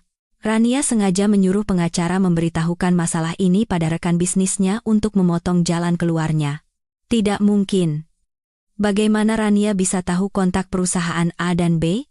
Dia tidak pernah membicarakan kerjasama dengan kedua perusahaan itu pada Rania. Tiba-tiba, teleponnya berdering. Itu dari penanggung jawab pihak ketiga yang dulu menjadi perantara investasinya. Bagas menjawab telepon dengan cemas, seolah menemukan pelampung. Pak Irsyad, telepon soal tambahan investasi, kan? Jangan khawatir, begitu uangnya masuk, bulan depan kita pasti untung. Di ujung sana, terdengar suara dingin. Pak Bagas, berhentilah bermimpi. Saya baru saja mendapat pemberitahuan bahwa investasi 5 miliar yang pernah ditanamkan di perusahaan Anda harus dihentikan segera, dan Anda harus mengembalikannya penuh dalam waktu 3 hari. Dan saya juga sudah memberitahukan situasi perusahaan Anda kepada semua perusahaan yang berminat bekerja sama dengan Anda, mulai sekarang. Tidak akan ada perusahaan yang mau bekerja sama dengan Anda lagi. Hentikan investasi? Kembalikan 5 miliar? Suara Bagas meninggi. Pak Irsyad, tidak bisa begini. Kita punya kontrak. Menghentikan investasi sepihak seperti ini melanggar kontrak. Melanggar kontrak? Pak Irsyad tertawa sinis. Bicara soal melanggar kontrak dengan orang yang tidak punya kredibilitas sepertimu? Selama 3 bulan terakhir, uang investasi itu kau pakai untuk apa? Beli hadiah untuk selingkuhan? Gaji karyawan tidak dibayar? Proyek tidak ada kemajuan. Sekarang mau dituntut sampai aset disita. Kalau aku tidak menghentikan investasi, baru aku yang bodoh. Oh ya, satu lagi. Orang yang merekomendasikan saya untuk berinvestasi padamu sejak awal adalah Bu Rania. Sekarang beliau mau menarik kembali investasinya. Tentu saja saya harus menurut. Rania? Rania lagi? Telepon jatuh dari tangan Bagas. Layarnya retak. Akhirnya dia mengerti. Perusahaannya bisa bertahan sampai sekarang karena Rania. Dan sekarang perusahaan akan bangkrut juga karena Rania. Dia bisa membuat perusahaannya hidup atau mati. Karyawan di kantor mendengar percakapan itu dan langsung heboh. Apa? Investasinya ditarik? Harus kembalikan 5 miliar. Pantas saja tidak bayar gaji. Ternyata uangnya dipakai buat selingkuhan. Tidak bisa dibiarkan. Kita harus segera menagih gaji. Sudah nunggak 3 bulan. Uang sewa kos belum bayar. Beberapa karyawan mengepung Bagas. Direktur, bayar gaji kami yang tertunggak sekarang juga. Kalau tidak, kami akan lapor ke Disnaker. Kalau tidak bayar gaji, kami juga tidak akan tinggal diam. Bagas dikepung karyawan. Dia melihat wajah-wajah marah mereka dan merasa putus asa. Sekarang bukan hanya gaji, dia sendiri pun tidak punya tempat tujuan. Dia mendorong kerumunan dan mencoba lari, tapi para karyawan menahannya erat-erat. Tidak ada uang. Aku benar-benar tidak punya uang. Bagas terduduk di lantai, memegangi kepalanya dengan kedua tangan, dan menangis. Perusahaan sudah bangkrut. Aku tidak bisa berbuat apa-apa. Mau lapor, lapor saja. Aku sudah tidak punya apa-apa lagi. Karyawan melihat kondisinya dan mengerti, biarpun dipaksa, mereka tidak akan mendapatkan gaji mereka. Salah satu dari mereka menghela napas dan melepaskan tangannya, yang lain mengumpat, sialan, lalu berkemas. Yang lain lagi mengambil ponsel untuk menghubungi disnaker. Bagas perlahan bangkit dari lantai. Kantor yang kosong, karyawan yang satu persatu pergi. Di meja kerja hanya tersisa dokumen yang dibuang dan peralatan kantor tua. Papan nama Bagas Teknologi yang tergantung di dinding tampak sangat menyedihkan. Dia berjalan ke mejanya dan membuka laci. Di dalamnya hanya ada beberapa surat tagihan utang dan foto Nita. Dia mengambil foto itu, menatap senyum cerah Nita, dan merasa menyesal sekaligus benci. Kalau saja tidak bertemu Nita, kalau saja hidup baik-baik dengan Rania, sekarang dia pasti masih menjadi direktur Bagas yang disegani, menggunakan black card dengan nyaman. Tapi sekarang semuanya sudah terlambat. Perusahaan bangkrut, uang tidak ada, anak tidak ada, cinta pun tidak ada, dia telah menjadi bahan tertawaan yang sempurna. Bagas berjalan tanpa tujuan di jalanan selama setengah hari. Perutnya keroncongan, tapi di sakunya tidak ada uang sepeser pun untuk membeli sepotong roti. Saat malam tiba, lampu jalan mulai menyala satu persatu. Bayangannya terbentang panjang, terlihat sangat kesepian. Dia merogoh saku, mengeluarkan ponselnya yang layarnya retak, mencoba menekan tombol daya. Layar menyala redup, cukup untuk melihat daftar kontak. Dia mencoba menggulirnya, tapi hanya ada beberapa teman yang sudah lama tidak dihubungi dan nomor Rania. Tapi dia ragu untuk menelepon. Rania sudah menceraikannya, menyita asetnya, dan bahkan menuntutnya. Dia pasti tidak akan membantunya. Tiba-tiba, terdengar suara langkah kaki tergesa-gesa dan bentakan dari belakang. Bagas! Berhenti di situ, jangan lari. Bagas terkejut dan berbalik. 3 pria bertubuh besar berlari ke arahnya. Pria yang paling depan memiliki bekas luka di wajahnya itu adalah Bang Macan, rentenir tempatnya meminjam uang. Jantungnya berdebar kencang. Bulan lalu, sebelum perusahaan bangkrut, dia terdesak dan meminjam 100 juta rupiah dari Bang Macan. Dan hari ini adalah batas waktu pengembalian pokok beserta bunganya, total 150 juta. Sekarang dia tidak punya uang sepeser pun, perusahaan juga sudah bangkrut. Bang Macan pasti datang untuk menagih utang. Tidak lari, Bang. Dia berkata begitu, tapi tubuhnya sudah berbalik dan lari ke gang sempit di sebelahnya. Dia tahu betul, jika tertangkap oleh Bang Macan, nasibnya tidak akan baik. Tapi bagaimana mungkin dia bisa lari dari mereka? Baru beberapa langkah, seorang pria menangkap lengannya dan memelintirnya dengan keras hingga dia jatuh tersungkur. Lututnya menghantam batu, membuatnya menjerit kesakitan. Bang Macan perlahan mendekat, berjongkok, dan menginjak punggungnya. Suaranya terdengar mengancam.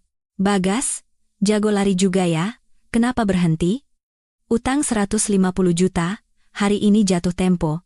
Bagas tengkurap di tanah, terengah-engah kesakitan, berkata dengan suara bergetar, Bang, minta waktu 2-3 hari lagi. Ya, perusahaan saya bangkrut, benar-benar tidak punya uang.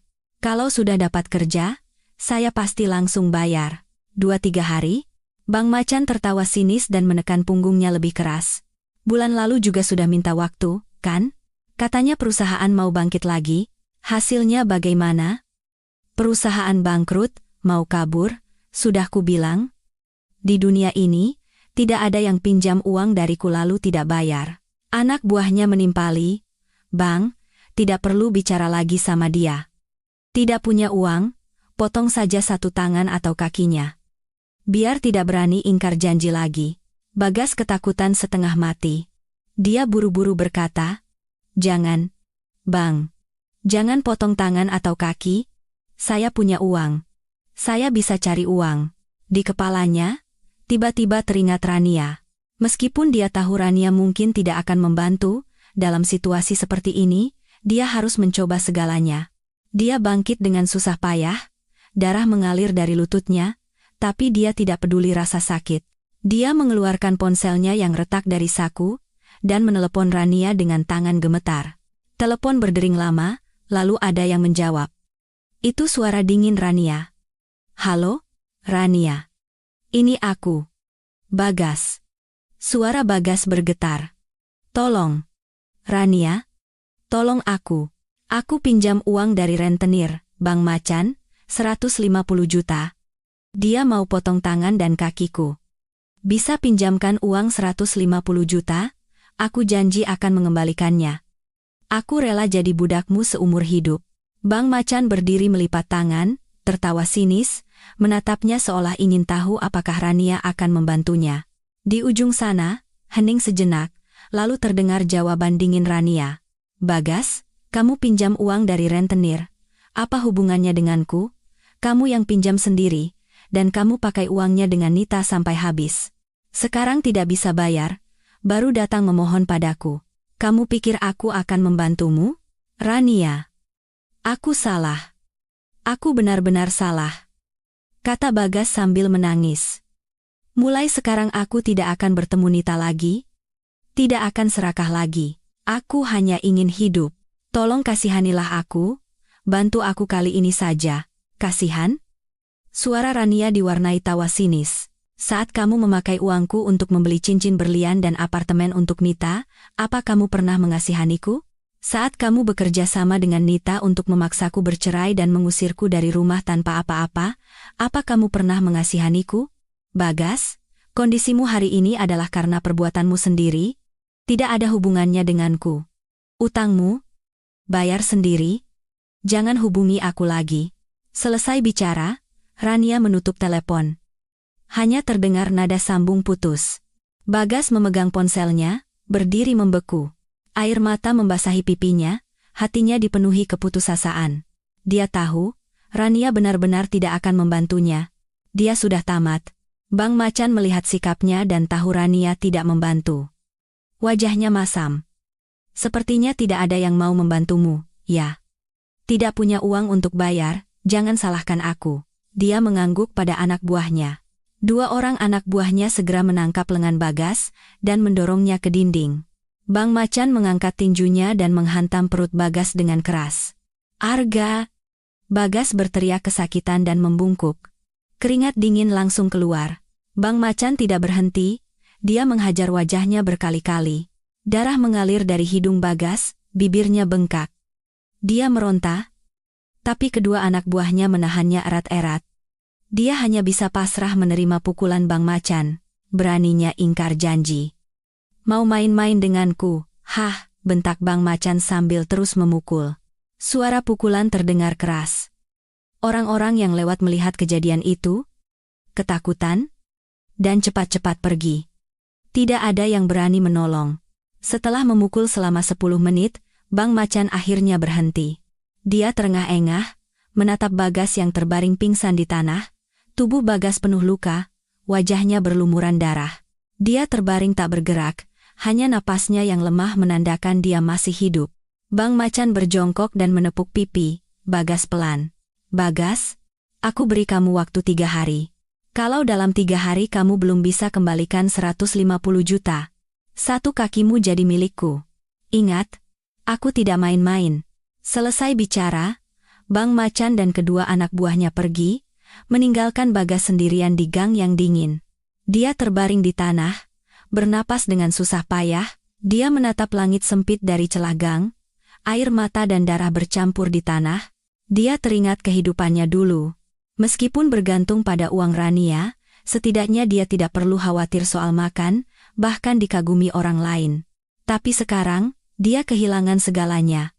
Dihajar penagih utang, ditinggalkan Rania, tidak ada yang menolongnya. Dia perlahan bangkit dan berjalan terseok-seok keluar dari gang. Tidak tahu harus kemana. Angin malam terasa menusuk. Dia tahu, jika dalam 3 hari tidak bisa mendapatkan 150 juta, Bang Macan pasti akan memotong kakinya. Tapi sekarang, dia tidak punya uang sepeser pun. Tidak punya tempat tinggal. Bagaimana bisa mendapatkan uang sebanyak itu?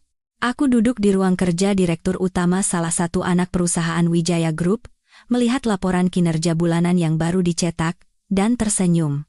Setelah aku mengambil alih posisi ini sebulan, kinerja perusahaan meroket dari rata-rata 300 miliar per bulan menjadi 1 triliun, melampaui target lebih dari 2 kali lipat. Pintu ruang kerja terbuka pelan. Bu Susi, asistenku, masuk membawa secangkir kopi. Dia berkata dengan wajah bersemangat, Ibu Direktur hebat sekali. Anak perusahaan kita kinerjanya merosot selama setengah tahun terakhir sampai kantor pusat hampir menutupnya. Begitu Ibu datang, omsetnya langsung menembus 1 triliun. Tadi kantor pusat baru saja telepon, bilang akan memberikan bonus untuk semua karyawan. Aku menerima kopi dan tersenyum. Bukan hanya hasil kerjaku, ini hasil kerja tim kita semua. Oh ya, rapat kerja sama dengan Pak Aditya siang ini sudah siap, kan? Sudah siap semua, Bu. Bu Susi mengangguk. Sudah konfirmasi dengan pihak Pak Aditya, beliau akan tiba tepat waktu jam 2 siang. Ruang rapat dan dokumen juga sudah disiapkan. Aditya Group adalah perusahaan baru yang berkembang pesat beberapa tahun terakhir, fokus pada bisnis energi terbarukan. Ada banyak hal yang bisa disinergikan dengan bisnis anak perusahaan kami. Jika kerjasama ini berhasil, tidak hanya akan meningkatkan kinerja perusahaan, tetapi juga menjadi peluang penting untuk berekspansi ke bidang baru. Pukul 13.50, aku tiba di ruang rapat lebih dulu untuk menyiapkan dokumen. Tak lama kemudian, aku mendengar suara asisten dari luar. Pak Aditya, silakan lewat sini. Aku mengangkat wajah dan melihat seorang pria berjas abu-abu gelap masuk. Tingginya tak kurang dari 185 cm, wajahnya tampan, dan auranya hangat, senyumnya lembut dan alami. Dia adalah Direktur Utama Aditya Group, Aditya. Ibu Rania, sudah lama mendengar nama Anda. Aditya mengulurkan tangan dan berkata dengan lembut. Saya dengar di Wijaya Group ada seorang eksekutif wanita yang muda dan hebat. Hari ini bertemu, memang benar seperti yang dikatakan orang. Aku menjabat tangannya. Tangannya hangat dan genggamannya pas. Pak Aditya terlalu memuji. Saya juga sudah lama mendengar nama Anda. Kesuksesan Aditya Group di bidang energi terbarukan menjadi sorotan seluruh industri. Begitu kami duduk, rapat kerjasama dimulai. Analisis pasar Aditya sangat tajam, dan proposal kerjasamanya kreatif, mempertimbangkan keuntungan kedua belah pihak dan mampu menghindari risiko secara efektif. Aku juga menjelaskan jaringan distribusi dan keunggulan sumber daya anak perusahaan kami. Kami cepat menemukan kecocokan dan menyepakati banyak detail. Saat rapat sedang berlangsung, asisten Aditya masuk dan membisikkan sesuatu di telinganya. Aditya sedikit mengerutkan kening, lalu tersenyum meminta maaf padaku. Ibu Rania, maaf. Saya ada urusan mendesak yang harus saya tangani sebentar. Mungkin sekitar 10 menit. Tidak apa-apa, Pak Aditya. Silakan. Setelah Aditya pergi, aku menyesap teh. Begitu meletakkan cangkir, aku mendengar suara yang kukenal dari depan ruang rapat. Rania, bagaimana rapatnya? Aditya itu orang baik. Loh, muda dan hebat. Sifatnya juga baik. Tidak seperti anak-anak orang kaya lainnya. Itu Mas Prakoso. Dia masuk sambil tersenyum. Aku hanya bisa menggelengkan kepala. Mas Prakoso, kenapa bisa ke sini? Baru datang sudah bicara yang tidak-tidak. Khawatir padamu, tentu saja. Mas Prakoso duduk di sebelahku. Papa dan Mama juga sangat mengkhawatirkanmu. Takut kamu sedih setelah cerai. Sekarang melihatmu bekerja sehebat ini, mereka pasti tenang. Oh ya. Soal si Bagas itu, tidak usah dipikirkan. Pengacara bilang dia sudah menerima surat panggilan pengadilan. Bulan depan sidangnya akan dimulai. Uang kita pasti kembali. Aku mengangguk. Iya, Mas. Terima kasih banyak untuk Mas, Papa, dan Mama. Sekarang aku benar-benar baik-baik saja, pekerjaan lancar, di sampingku ada keluarga yang hangat seperti ini. Jauh lebih bahagia daripada saat bersama Bagas. Saat kami sedang mengobrol, Aditya kembali. Dia terkejut sejenak melihat Mas Prakoso, lalu tersenyum. Ini kakak saya, Direktur Utama Wijaya Group, aku memperkenalkan. Mas, ini Pak Aditya. Direktur Utama Aditya Group, Mas Prakoso berdiri dan berjabat tangan dengan Aditya. Pak Aditya, sudah lama mendengar nama Anda. Pernah bertemu di seminar ekonomi sekali, tapi tidak menyangka akan bekerja sama dengan adik saya secepat ini. Pak Prakoso terlalu memuji. Suatu kehormatan bisa bekerja sama dengan Ibu Rania, kata Aditya sambil tersenyum. Setelah itu, Rapat berjalan lancar. Kurang dari 1 jam, kami berhasil menyepakati semua detail kerjasama dan menandatangani kontrak. Setelah penandatanganan, Aditya menatapku dan berkata, "Ibu Rania, untuk merayakan keberhasilan kerjasama kita, malam ini saya izin mentraktir makan malam. Apakah Pak Prakoso dan Ibu Rania bersedia?" Mas Prakoso langsung menjawab, "Tentu saja bersedia. Rania, hari ini kamu tidak usah lembur. Pergi makan malam dengan Pak Aditya dan lanjutkan diskusi kerjasama." Aku hanya bisa menatap Mas Prakoso pasrah, lalu mengangguk pada Aditya. "Baik, kalau begitu, merepotkan Anda." Makan malam diadakan di sebuah restoran Indonesia dengan suasana yang nyaman. Makanan disajikan dengan indah dan rasanya luar biasa. Selama makan, Aditya tidak membicarakan pekerjaan, melainkan hobi kami masing-masing. Aku jadi tahu bahwa selain pekerjaan, dia juga suka membaca dan mendaki gunung, dan kami punya banyak kesamaan. Mas Prakoso terus memancing obrolan, membuat suasana menjadi santai dan menyenangkan. Selesai makan, Aditya menawarkan untuk mengantarku pulang.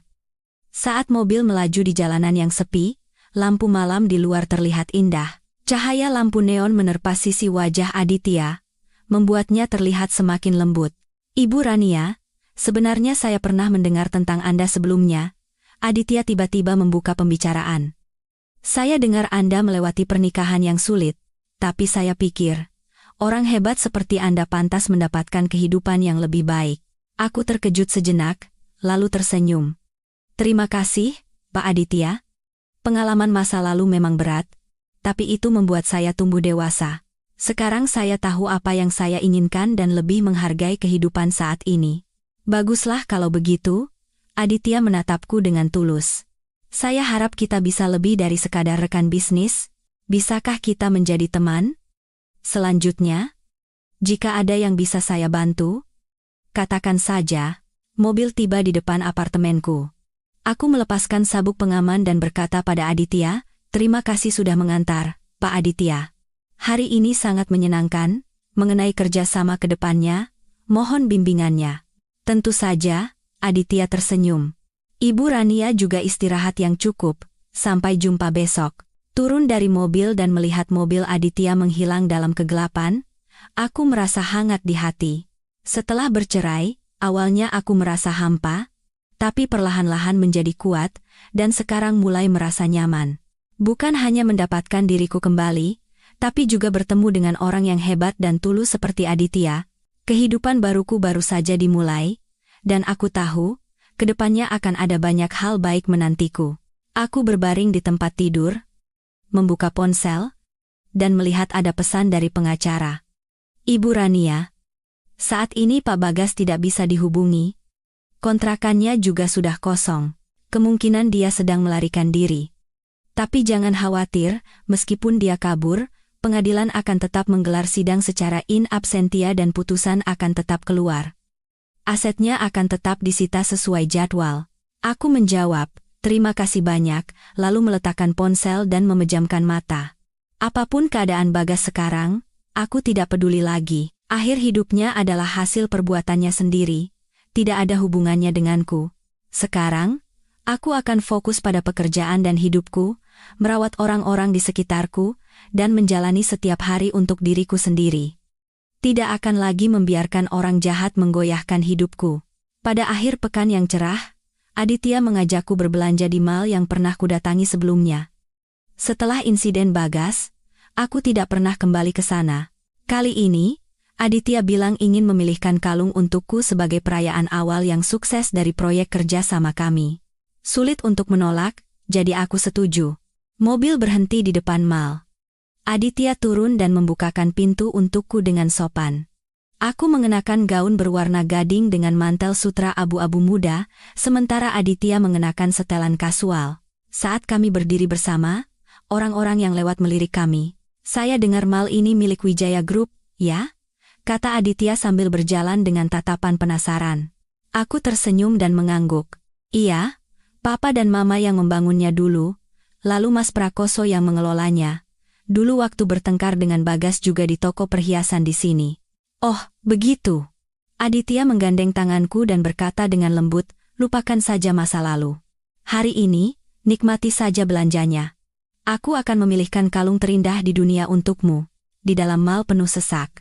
Kami pergi ke bagian pakaian wanita di lantai 4 dulu. Aditya memilihkan beberapa potong pakaian untukku dan menyuruhku mencobanya. Saat aku keluar dari ruang ganti, matanya berbinar. Gaun ini cantik sekali. Membuat kulitmu terlihat lebih cerah. Pramuniaga di sebelahnya menimpali, "Ibu, pacar ibu seleranya bagus sekali. Gaun ini, koleksi terbaru tahun ini, cocok sekali dengan ibu." Wajahku sedikit memerah.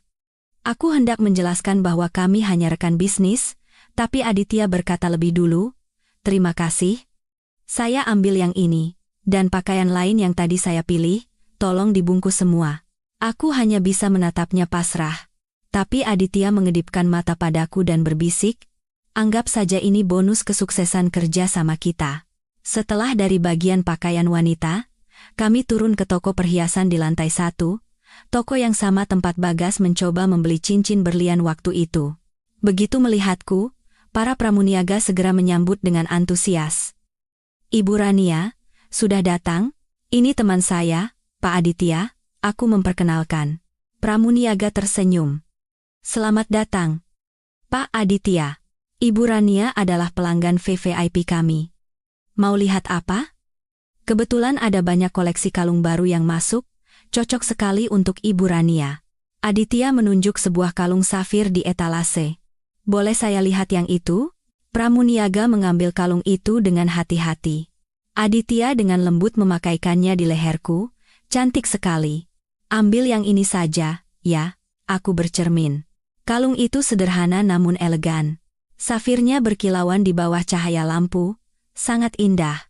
Saat aku hendak memberitahu Aditya bahwa itu terlalu mahal, tiba-tiba teleponku berdering. "Itu dari Mas Prakoso." "Rania, di mana?" "Di mal, ya?" "Sama Aditya?" "Iya Mas." "Ada apa?" "Oh, tidak ada apa-apa. Cuma mau bilang, putusan sidang Bagas sudah keluar. Pengadilan memutuskan dia harus mengembalikan semua asetmu, termasuk apartemen itu dan barang-barang yang dibeli dengan uangmu, beserta seluruh bunganya. Tapi petugas pengadilan tidak bisa menemukan Bagas. Kemungkinan dia kabur dari penagih utang ke suatu tempat. Benar-benar jadi anjing jalanan." Suara Mas Prakoso terdengar sinis. "Oh, begitu, Mas. Tidak ketemu juga tidak apa-apa. Asetnya kan sudah disita semua. Kabur juga percuma." Aku menutup telepon. Aditya menatapku dan bertanya dengan khawatir, "Soal Pak Bagas?" Aku mengangguk. "Iya, putusannya sudah keluar, tapi orangnya menghilang." "Tapi tidak apa-apa, aku sudah tidak peduli lagi." Aditya menggenggam tanganku dan berkata dengan lembut, "Kalau begitu, jangan dipikirkan lagi, kita lanjutkan belanja. Nanti malam, aku akan ajak kamu makan di restoran Jepang yang tempo hari kamu bilang ingin coba." Aku tersenyum dan mengangguk, lalu berjalan keluar dari toko perhiasan bersama Aditya. Sesampainya di depan mal, aku melihat seorang pengemis di pinggir jalan. Dia mengenakan pakaian lusuh dan kotor, rambutnya panjang dan acak-acakan hingga menutupi separuh wajahnya. Di tangannya ada mangkuk pecah. Dia berlutut di tanah, bergumam, minta sedekahnya, "Pak, Bu." Kebanyakan orang menghindarinya, beberapa ada yang melempar koin. Awalnya aku tidak peduli, hendak mengikuti Aditya ke mobil. Tapi suara pengemis itu terdengar anehnya familiar. Aku berhenti dan menoleh untuk melihat lagi. Pengemis itu mungkin merasa ada yang memperhatikannya, lalu mengangkat wajahnya. Wajahnya penuh debu dan kerutan, rambutnya memutih. Tapi aku langsung mengenalinya, dia adalah Bagas. Matanya merah, wajahnya hitam dan kurus, bibirnya kering dan pecah-pecah, tubuhnya bau. Sama sekali bukan Bagas yang dulu mengenakan setelan jas pesanan dan memamerkan black card. Bagas juga mengenaliku. Matanya terbelalak. Dia mencoba bangkit dengan susah payah, tapi karena sudah lama berlutut, kakinya lemas dan dia kembali terduduk. Dia mengulurkan tangannya seolah ingin memegang ujung bajuku. Bergumam, "Rania, Rania. Ini aku. Bagas. Minta uang sedikit. Aku hampir mati kelaparan." Aditya tanpa sadar berdiri di depanku, melindungiku. Dia mengerutkan kening dan menatap Bagas. Anda mau apa? Bagas menatap Aditya, lalu menatap pakaian bermerek dan kalung safir di leherku, kemudian menunduk melihat keadaannya sendiri. Matanya dipenuhi penyesalan dan iri. Dia perlahan menurunkan tangannya, menunduk, dan berkata dengan suara bergetar, "Tidak. Tidak, apa-apa. Hanya mau minta uang pada Bu Rania. Saya salah. Seharusnya saya tidak mengkhianatinya. Seharusnya saya tidak memakai uangnya untuk membiayai selingkuhan." Dia berkata sambil menangis seperti anak kecil, terlihat menyedihkan dan kasihan. Orang-orang di sekitar berkerumun, menunjuk-nunjuk dan berbisik. Itu kan laki-laki yang dulu pamer kekayaan di toko perhiasan? Kenapa jadi pengemis? Syukurin. Jadi benalu masih punya selingkuhan. Karma itu nyata. Bu Rania beruntung sekali, ya. Pacarnya yang sekarang tampan dan kaya, jauh beda dengan pengemis itu. Aku melihat keadaan Bagas yang menyedihkan, tidak merasa kasihan sedikit pun. Malah, aku merasa lega. Inilah karmanya, jalan yang dia pilih sendiri. Separah apapun, dia harus menjalaninya sendiri sampai akhir. Aku menarik lengan Aditya dan berkata pelan, "Ayo kita pergi. Tidak perlu buang waktu di sini." Aditya mengangguk dan membantuku masuk ke mobil. Saat mobil perlahan bergerak, aku melihat melalui kaca spion. Bagas masih berlutut di tanah, menatap mobil kami, dan menggumamkan sesuatu, sampai mobil berbelok dan dia tidak terlihat lagi. Aditya menggenggam tanganku dan berkata pelan, "Jangan dipikirkan. Karma sedang bekerja. Dia jadi seperti ini karena perbuatannya sendiri." Aku mengangguk, menatap pemandangan di luar. Hatiku terasa damai. Ya, karma. Bagas telah menerima akibat dari keserakahan dan pengkhianatannya. Sedangkan aku telah terbebas dari bayang-bayang masa lalu dan menemukan kebahagiaanku sendiri. Mulai hari ini, aku akan fokus bekerja dan menikmati hidupku. Aku tahu, ke depannya, hanya akan ada hal-hal baik yang menantiku.